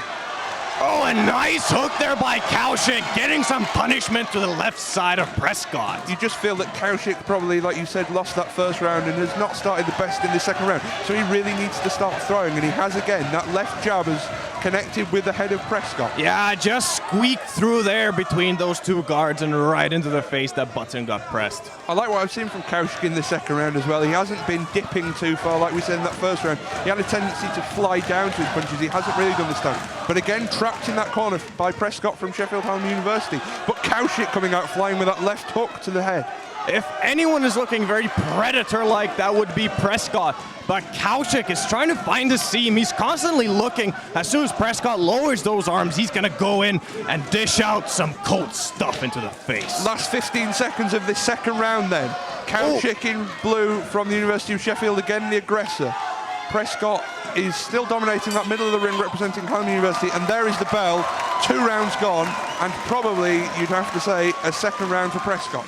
Oh yeah, definitely. Kaushik, especially towards the end, missed a huge right-handed haymaker, and that absolutely depletes your energy, and it also doesn't feel very good, does it? You're constantly trying, and nothing's coming through. He did squeak a couple of nice jabs, and I think there was a hook as well to Prescott, but Kaushik needs to really step it up and try to get the bacon here. Yeah. If you're just joining us, we're live here, Forge Radio and Forge TV. We're in the Octagon Centre. It's the Varsity boxing night. It's 1-0 to the University. That first bout won by Christopher Taylor for the University of Sheffield in that blue corner. We're about to go into the third round of this second bout between James Prescott in the red, representing the University of Hallam, and Nathan Kaushik in that blue corner representing the University of Sheffield. Can he give the University of Sheffield a 2-0 lead and a guaranteed half point on the night? The third round is set to begin. Prescott's trainer's body language was much calmer than Kaushik's. Kaushik's was really trying to fire him up, and Kaushik trying to get those left jabs in, and the two men are trading blows, but no one really coming on the upper hand here, except Kaushik actually getting a little bit of momentum to swing right in the beginning of the third. Kaushik's clearly been told by his corner to come out fighting, but whether that's been a sort of a diminishment to his guard is not going up at all now. He's just swinging from the hip. He's got to do something in this third round to really change those judges' mind that it should be a University of Sheffield point. By the virtue of his footwork, Kaushik is still very much in this game, escaping every time Prescott tries to pin him down and dish himself punishment. But Kaushik, oh yeah, and excellently diving down low there, and Prescott missing, really depleting his energy resources there. Both boxers trading punches, but both are blocked. Some getting through now from Prescott as he's trying to get onto Kaushik's head, but Kaushik again dipping down and able to duck out of these, and then comes forward with a great counter himself. He's gone left and right, and he keeps on swinging these punches, and if he can carry on doing this, he might just get the point. Well done, Kaushik. The two fighters were gravitating toward that red corner, again using that excellent footwork, going around the house, and then getting some, oh no, he's back in that red corner, and Prescott trying to issue some love to the face, but no success there. 40 seconds of this final round. Kaushik in the blue representing the University of Sheffield. Prescott in the red representing Sheffield Hallam University. We say Prescott has won these first 2 rounds. Kaushik looks to be really tiring now. He's struggling to throw those punches. If Kaushik has any dynamite left in his sachet, he needs to explode it now, because this is his last chance. 20 seconds left to go. Prescott got him again in the ropes, in that white corner, and both men are so tired. A bit of a clinching action there, but both men walk away and trade some blows again. Kaushik is absolutely out on his feet here in the last 5 minutes. He's swinging, but can't really get going. But a massive right hook will be the last 2 punches of the round. That is a sensational final punch from Kaushik. And if he could have done anything to give that round to him on the judges' scorecard, that's what it was. That massive right hook as the last punch of the fight, do you think that gives him a chance to win this point? I am no boxing expert, but it looks like Prescott is definitely on in better books with the coaches than Kaushik in this one. Nevertheless, great spirit by Kaushik and really fighting. Even though he was taking some punishment early on, he never really gave up, did he? No, he didn't really. I think the consensus up here is that we're going to give this one to James Prescott from the University of Sheffield Hallam, but we'll have to wait for the official decision to see if that is what is given. The corners are just talking to their men. The referee and the MC are in the ring. We're going to have to wait a couple of minutes before this decision is given. The referee has just called across both boxers as they shake hands with their respective corners. If our forecast is correct, it will look like it will be tied 1-1, but we are waiting for an official decision as both the fighters will be shaking hands with the referee. Don't forget, this is a gentleman's sport, right? Here comes the MC with the result. Ladies and gentlemen, the result of bout number 6, and your winner by a unanimous decision, Nathan Kaushik in the blue corner. That is an absolute shock. Everyone in the country has just got absolutely amazed by that. But it looks like and 30-27. The call literally all in absolutely favor of blue. The call absolutely stole my breath away there, and that's great, 2-0. The crowd has reacted absolutely wildly. They jumped off this. I think they didn't expect anything as well. But Kaushik has won on a unanimous decision, not even a split decision, a unanimous decision. That means it's an unassailable 2-0 lead to the University of Sheffield in these varsity boxing matches, and that is at least half a point. Sorry, I thought I was handing back over to Jamie, but we're not handing it back over to Jamie. So, Eddie, we're really surprised by that fight. What did the judges see in Kaushik's performance that gave him that win? Well, you did touch upon it very briefly, that Kaushik actually did land quite a good, nice blows, and as you were saying, quality over quantity can be, for the judges, a priority, right? Gentlemen, can we welcome to the ring, representing the University of Sheffield, Robert Dixon.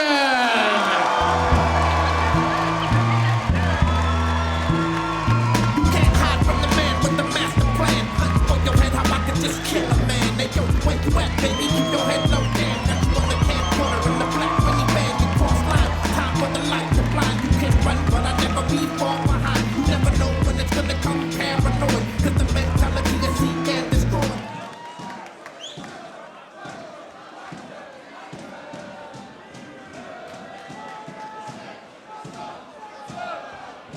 Ladies and gentlemen, can we welcome his opponent, representing Hallam University, Charlie Perfect.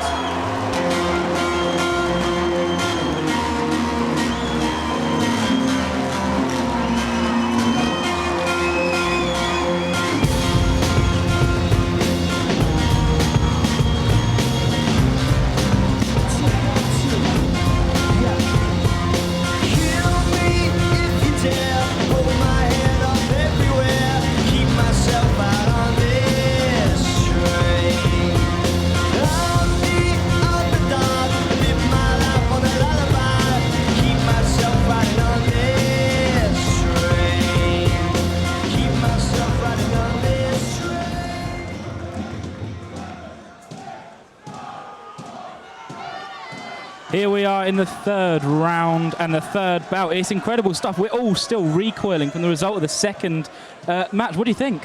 Well, I'm quite surprised. It definitely looked like James Prescott of Sheffield Hallam was in the ascendancy for almost the entire thing, but then for it to be a unanimous decision, it's incredible. I think the main thing that happened there was it was probably a round apiece, really looking at it, but it came down to those last few seconds of that third round. And we're about to get underway. Number 7 is a senior contest over 3 2-minute rounds. Introducing in the red corner, representing the Sheffield Hallam University, Charlie Perfect.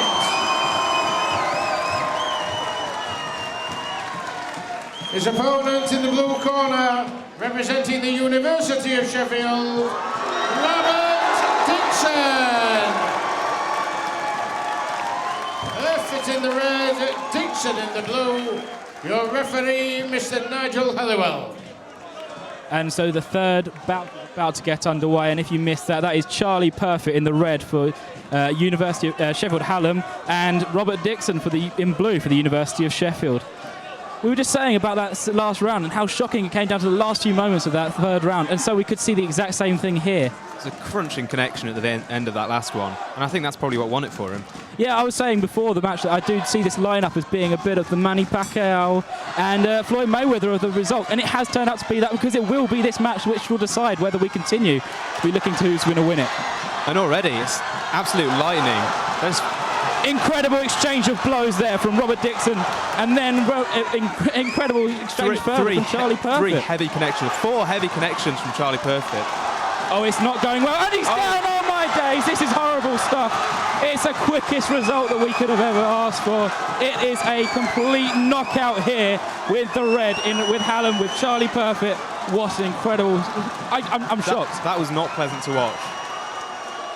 This is not good stuff here. It's not nice. We don't like the way that this went down. And really, the fighter is down. And just hoping he's okay at the moment. We're waiting for news here. This is not what really we wanted. It's been such a great competition so far.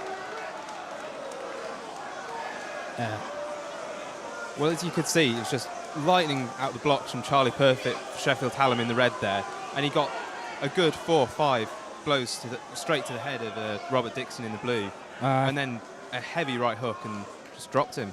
It was incredible stuff for Charlie Perfect, who succession of incredible blows really took him off guard. The aggression and the speed that he took him at, Robert Dixon was just not prepared. The guard was not there, and obviously that's rocked him and has brought him down. And we're still wondering what's going on here. We're hoping to have some news very shortly. We all hope that he's okay. He did come down pretty hard. We're going to turn over to Jamie Blakeman right now. So obviously the atmosphere has really come down here at the Octagon. Everyone is worried for the safety of Robert Dixon, representing the University of Sheffield. He's still down on the canvas, and we will give him all the time that he needs, of course. It's obviously worrying to see this, but there are, of course, medically trained staff here, and we all hope that he will be fine. But it was such a strong hit from Charlie Perfect in that red corner representing Hallam University. Aidan Leap now joins me as we still await Robert Dixon getting back up. There is it's just a hushed atmosphere here. It's been rocking all evening, but now it's kind of really shocked everyone, hasn't it, Aidan? Just silence the room, but he's just stood up. I'm hearing there's lots of medical attention, as you said, but he's sat up, has he? He is moving, right? Okay. I'm obviously sort of ducking and seeing. He's just about to get up now, but it absolutely just drained everything out of the arena. He just went down and didn't move at all, and for a moment he was very worried. We should say, if people are listening, there's 5 or 6 medical people around him, and he is still in the process of getting up. But it was such a good hit that it was just a bit of a shock, and he could not get up from it. No, like I couldn't even see that hit coming. It definitely caught me off guard, and it clearly caught Robert Dixon for the University of Sheffield off guard. But he does now appear to be somewhat getting back to his feet. He is clearly suffering the effects of that horrendous hit from Charlie Perfect. Nothing wrong with it. I use horrendous just in the fact that it just took the wind, obviously, out of us and everyone here in the Octagon at the University of Sheffield here. But he's still been seen to by the medical staff. Yeah, and I think the other thing that is strange is that sort of it came from a big trade, as he has now got to his feet, I believe. Is he okay? It does seem so, and I think we're going to cross back over to our commentators and then probably back over to the MC now that Robert Dixon is back on his feet. But back now to Joe Finley and Sam Chapman. Yes, we're back, and we're with the commentary team. It's great sportsmanship to see. Robert Dixon is back on his feet. We're all so happy for that. And Charlie Perfect's gone over. The entire crowd erupting in applause there, because everyone was worried for a moment where he was just no movement at all. And normally you see when people go down, they're at least moving somewhat, and he was just down for a worryingly long time. But the fact he's up on his feet and he seems to be all right now is just really good to see. Well, this is going to be a clear result. Over to the MC. Winner of bout number 7 by a knockout, Charlie Perfect in the red corner. I'm sure you'll all be pleased to know that Robert Dixon appears to be coming round all right. The doctor will look after him. I'm sure the doctor will go in the changing rooms now and check that he's all right. So we'll probably have a break of about 5 or 10 minutes while the doctor checks that Robert's okay. Well, that's good news to hear that he's going around. He's going to be seeking some medical attention, so we will be taking a small break between the fighting for about 5 minutes while he receives some medical attention. That result makes it 2-1 to University of Sheffield against Sheffield Hallam here. All to play for in the last bout. Obviously, if Hallam win it, then it's a shared point, and if the University win it, then that's another point in the bag towards the varsity total. Well, make sure to stay tuned and join us for the fourth bout. Back over to Jamie Blakeman. All your varsity coverage across Forge Media and live on Forge Radio. We are black and gold. So good to see there that Robert Dixon is back on his feet. He will, as the MC said, be attended to. So we are going to have an extended break before we reach that final bout. We will be bringing you that final bout, that all-important deciding bout, live on Forge Radio and Forge TV. But as we say, we will be taking a quick break. And now this is Ella Henderson with Ghost. I keep going to the river to pray, 'cause I need something that can wash out the pain. And I'm sleeping all these demons away, but your ghost, the ghost of you, it keeps me awake. My friends had you figured out, yeah, there's so much inside of you. You tried hiding another you, but your evil was coming through. And these eyes sitting on the wall, well, they watch every move I make. Bright light living in the shade, your cold heart makes the spirit shake. I had to go through hell to prove I'm not insane. Had to meet the devil just to know his name. And that's when my love was burning. Yeah, it's still burning. I keep going to the river to pray, 'cause I need something that can wash out the pain. And I know I'm sleeping all these demons away, but your ghost, the ghost of you, it keeps me away. I keep going to the river to pray, 'cause I need something that can wash out the pain. And I know I'm sleeping all these demons away, but your ghost, the ghost of you, it keeps me away. Each time that I think you go, I turn around and you're creeping in, and I let you under my skin, 'cause I love living in the sin. Oh, you never told me true love was gonna hurt, true pain I don't deserve, truth is that I never learned. Ooh, I keep going to the river to pray, 'cause I need something that can wash out the pain. And I know I'm sleeping all these demons away, but your ghost, the ghost of you, it keeps me away. I keep going to the river to pray, 'cause I need something that can wash out the pain. And I know I'm sleeping all these demons away, but your ghost, the ghost of you, it keeps me away. Give up the ghost, give up the ghost, give up the ghost, stop the haunting, baby. Give up the ghost, give up the ghost, give up the ghost, no more haunting, baby.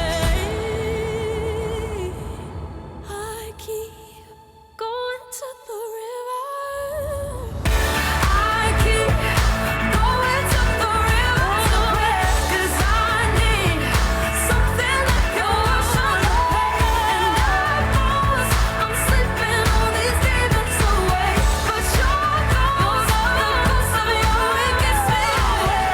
I keep going to the river to pray, 'cause I need something that can wash out the pain. And I know I'm sleeping all these demons away, but your ghost, the ghost of you, it gets me away. Sheffield Varsity 2015. We are Forge Radio.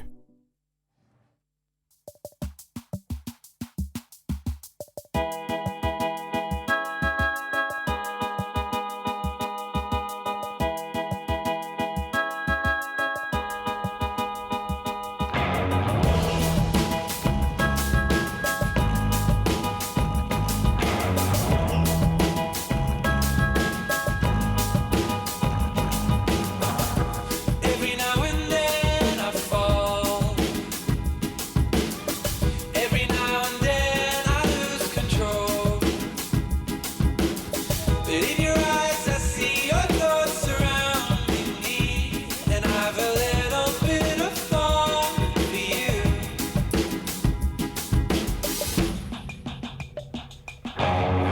Every now and then I fall a bit behind. Every time I stare into your eyes. Every now and then I fall a bit behind. Every time I stare into your eyes. With your thrills I find it's not hard to be left behind. So I'll run and you'll hide. We know better than to stay outside. Your calls and your away. You said I should never have stayed, but there's no better place for me.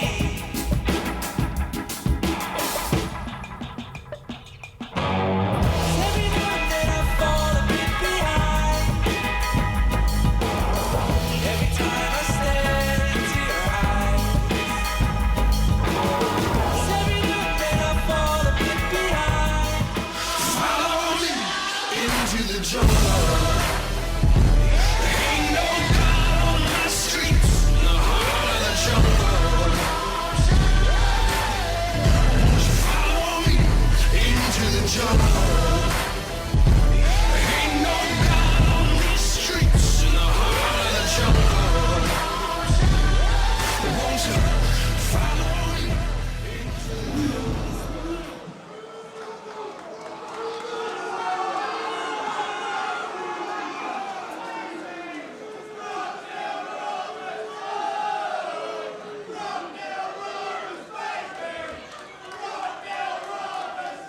This is going to be the crescendo of today in boxing. This is our final event. And let's just tell you really quickly what's at stake.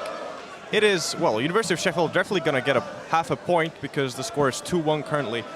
But if they win this particular match, this particular bout, they will be getting a full point. If Hallam managed to beat Yazin Nourani, so that would be Brock Neil Roberts. If he beats Yazin Nourani, that will be the point split. Welcome to the ring, representing Sheffield Hallam University, Brock Neil Roberts.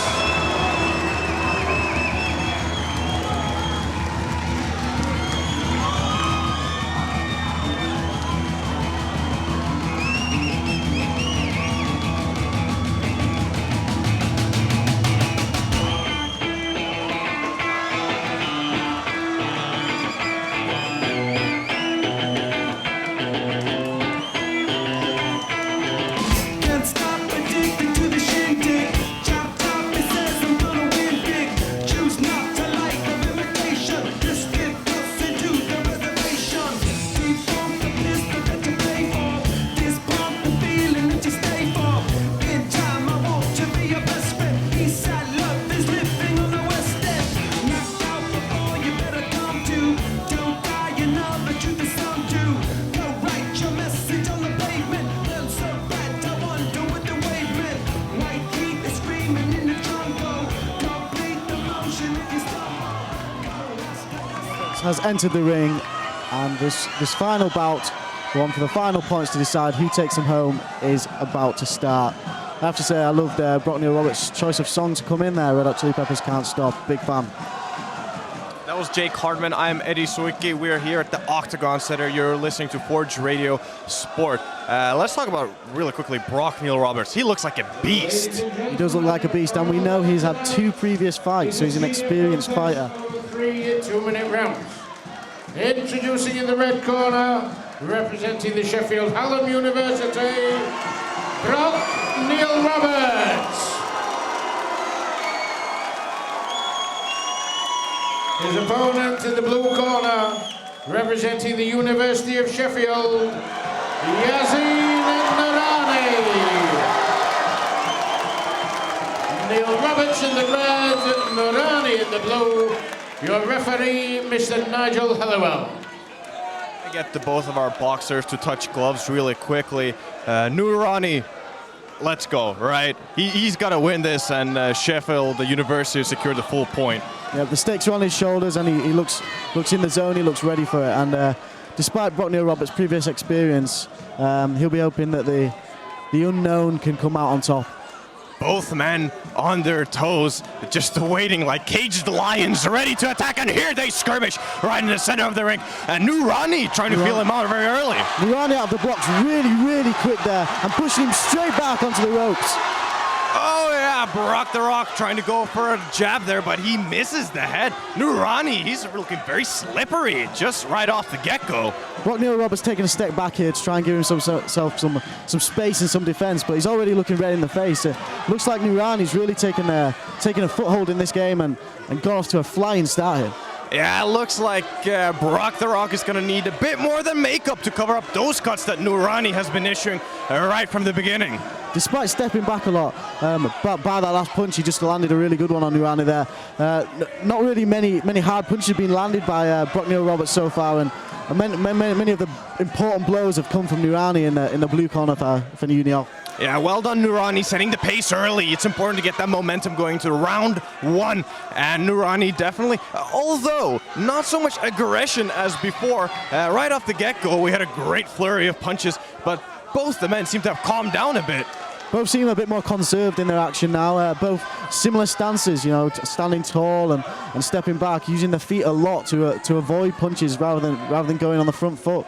Both boxing with that orthodox style as opposed to southpaw, and neither one really drawing such a great straw. As I say that, Brock the Rock gets a little edge on Nurani, but Nurani tries to retaliate and get him into the ropes. Brock recoils. No serious blows so far, nothing to take anyone back, but so some nice jabs and sort of it's a cautious bout. But you feel that it's quite even, and it looks like the first round might end with it all to play for this final deciding point. Oh, yeah. Oh, Brock the Rock getting a nice right-hander. He tried to slap Nurani's glove. Great reply from Nurani as well. He's come back really pushing Brock the Rock back against the ropes.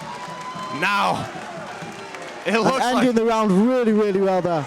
It might have looked like Brock the Rock got a little bit of a scratch, but Nurani barked and bit him back. Excellent recovery by Nurani towards the end of that round. Although the fight was cautious, you felt like Nurani was biding his time for Brock to slip up and maybe make that first move where he could counter and really take initiative and prove what he can do. Brock Neal-Roberts rocking that shaved head and definitely makes him look more intimidating. His shoulders look quite broad, don't they, as well? They do, mate. Like bowling balls, aren't they? Yeah. Anyway, Nurani, don't get your hopes down because he's got plenty of spirit. He was controlling. He stuck that left arm far out in Brock's face and said, "You're not coming close to me. I'm in control of this particular round." Very true. I have to say, if I saw Brock Neal-Roberts down the street, I don't think I'd be wanting to get in. I don't think I'd be wanting to get in the ring with him, Eddie. But Nurani's not running anywhere, and he pins him down to the right corner. And Nurani is going on a rage. Brock Neal-Roberts. That's a great start. Oh, great body blows. Well done, Nurani. Trying to get some momentum going. Oh, looks like Brock Neal-Roberts got him right in the button with that one. Nurani's arms going like lightning at the start there. So fast, so quick, so hard. The men pinned in the white corner. Well done, Nurani. Weather the storm, my friend. There's the pace and power of Nurani that's really getting him involved in this one and looking like he's going to win this. Brock Neal-Roberts looking red like a tomato, just like his gloves, but he's still very much in this game. Nurani needs to finish it off and make sure the third round doesn't have too much significance on the end of the result. It's looking really good for Sheffield Uni though here. 2 fights already won today. 1 loss, so we take 2-1 into this final bout, and this one's looking like it could go Sheffield Uni's way. Nurani tried to rope him into those corners, but he recoils after Brock the Rock has an answer for that. Oh, and Octagon Center absolutely vibrating with all these chants. Excellent atmosphere, and these men just need to absorb it in and let it go and direct it via punches to unload. Looks like both men have got a little bit tired now towards the end of this second round. Just as I say that, as is usual, they contradict what I'm saying and go right at each other. Brock Neal-Roberts using those feet very well. excellent footwork, making sure he's not getting too close to the ropes. And as I say that, Nurani tries to get him into that red corner, and then he turns the tables. Brock Neil Roberts trying to get something going here, but Nurani seems to have a bit of the momentum, although it's been a bit of a wishy-washy round. You've got to wonder whether, by using so much... they're both going hammer and tongs at each other at the end of the round. As I was saying, you've got to wonder, because they're both using their feet so well and avoiding punches so much, is this tiring them out, do you think? Do you think at the end of that round it was starting to show? Did they need the break? Well, what they're using with their feet, they're not with their arms all the time. You see they're conserving a little bit of that energy, both coming with excellent adrenaline in the beginning of round 1, now mid-round 2 and end of round 2 as well. If we exclude the anomalies, which are a few punches here and there, the general trend is they try to be a lot calmer than the others here, even though Brock Neil Roberts is so red, isn't he? He is. He's like the ropes next to his head. We can only hope that second round conservation of energy was building up to a massive, massive final round to really end Varsity on a bang. So if you're a black and gold listener, Nurani is your man to cheer for. He's in the blue corner for University of Sheffield, and Brock Neil Roberts for Hallam. Final round of this meeting right here. Nurani out quickly, keeping his guard up really well so far. Not letting Brock Neil Roberts have anything. Brock Neil Roberts throwing flayed punches, but nowhere near, not landing. Both look like they could be waltz teachers. Excellent footwork. Well done, boys. Oh, and Nurani's trying to find an opening. Brock Neil Roberts shutting him down. Still a lot of movement without any advancement from Brock Neil Roberts. He's moving around a lot, backing away. Nice footwork, but not really landing any hard punches. And Neil Roberts just got a bit of a lefty right there. Nurani's head cocked back up, but that will be no problem. Nurani looks to be playing this one with caution and for time, and I think he feels like he might be coming out stronger so far, and he might be looking to take this one on points. Nurani knows he needs this win to get a full point for University of Sheffield. The crowd are excited. Brock Neil Roberts trying to parry some of those shots by Nurani. Nurani putting on the pressure, trying to get something back, but absolutely amazing stuff by Nurani. Let's go. Every time Neil Roberts lands a single punch, Nurani is back with 2, 3, 4 in return and reply, and he's just not letting Brock Neil Roberts get any sort of grasp of this bout whatsoever. And University of Sheffield students taking over Octagon Center with their roars, and Nurani's going to try to finish this round off well in style. If we're not massively mistaken, Nurani seems to have the upper hand, even though Brock Neil Roberts has had a few blows. I think the University of Sheffield fans can really feel Nurani's power and his confidence, and the fact that he's really taken the bout to Brock Neil Roberts, despite the scary look of his head. Brock Neil Roberts definitely having that proverbial titanium jaw. He's not going down, but Nurani's just trying to dish out punishment. He's not done. He says, oh, I've got a conveyor belt of punches right to your face. You want to trade them? And he's doing quite well here. That's the end of the round. End of the round, and end of the bout, and end of all the night here. We're just going to find out. I don't think there's a clear-cut winner. What do you say, Jake? No, I would agree. I think from what we've said and from what we've seen, it would look like Nurani had taken that one.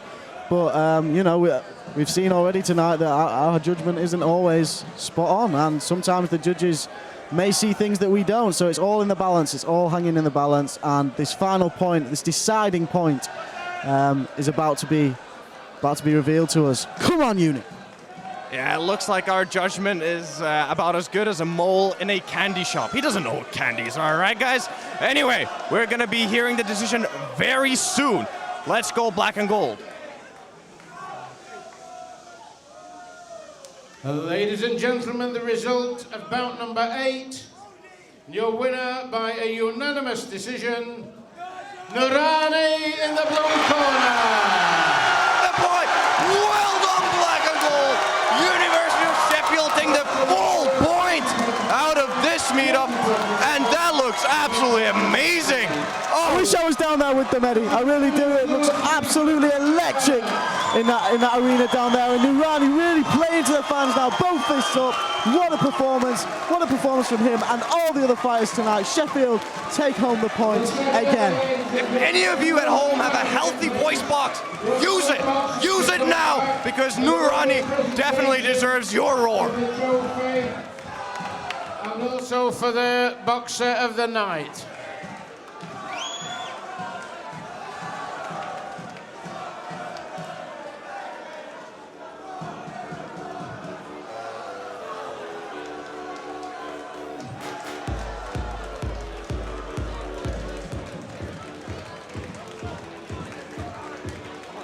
Neil Roberts, you look a bit red, pal. You need a shower, don't you? Nurani just dancing in front of him, say, yeah, I beat you. What of it? All right, well done, Nurani. Apart from Neil Roberts' face looks red for all manner of reasons. I mean, it could be his anger. He's just getting redder. It doesn't stop. Oh, look, he's completely motionless. He's just looking. He's looking at Nurani. He says, He's hey, not happy. He's hey, not happy, Johnny. I want He's not another happy, bout. Let's go. I want another bout. Well, with all the dodgy footwork that he did in the last round and the lack of punches, I don't think another bout would be getting him very far.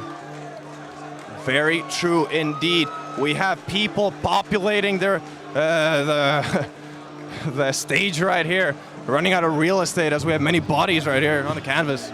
All the fighters have entered the ring, and looks like they've all come together to appreciate how good University of Sheffield have done in this I'd just competition. like to thank you all personally, one at a time, please, for representing your university tonight. Thank you, Chufabma. And we have a ceremony, I believe, for some medals here. The presentation of the medals for all the fighters who have competed today. It's been excellent. Thank you, James Prescott. It's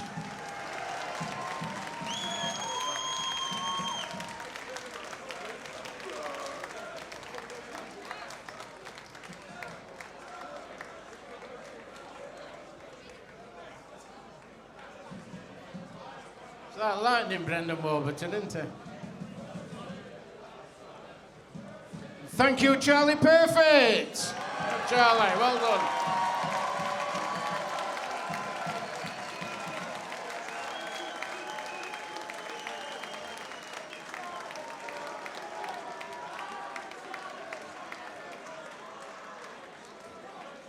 And from the last bell, thank you, Neil Roberts.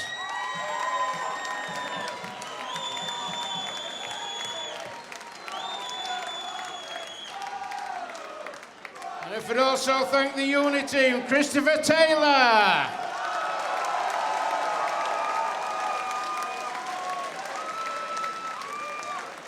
Thank you, Nathan Koshik.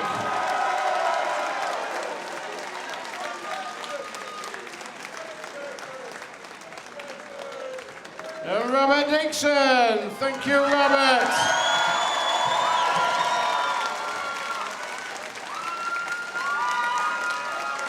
Also, thank you from the last bell, Yazin Nurani.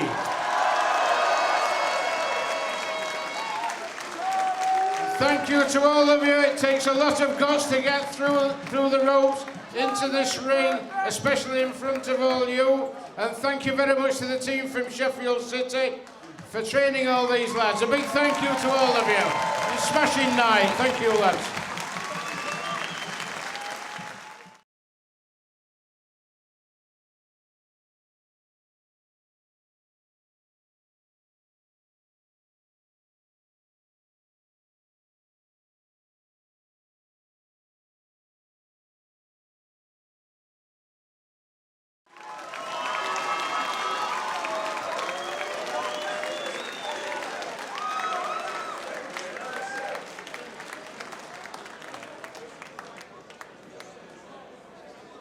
And the trophy to the winning unit tonight.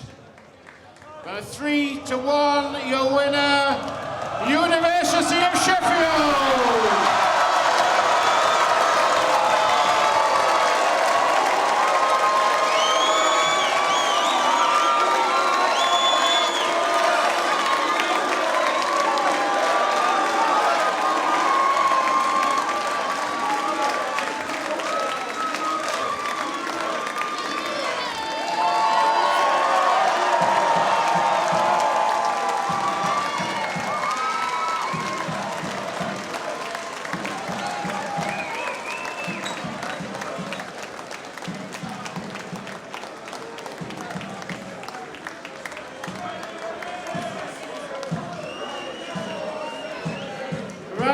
and gentlemen, that concludes your activities for tonight. Thank you very much from both Unis. I hope you've enjoyed it as much as I have, and have a safe journey home. Thank you and good night. There we go. That concludes the Varsity 2015 boxing here on Forge Radio Sport and Forge TV. The Varsity score now stands at University of Sheffield 18, Hallam University 12. After a great day here for the black and gold, we'll be back on Wednesday the 22nd, bringing you the live ice hockey ones from the Motor Point, both on Forge Radio and Forge TV. But thank you for joining us tonight. You can find it on mixcloud.com/Forge Radio Sport and on Forge TV's YouTube. Thank you for joining us, and we will see you soon. All your Varsity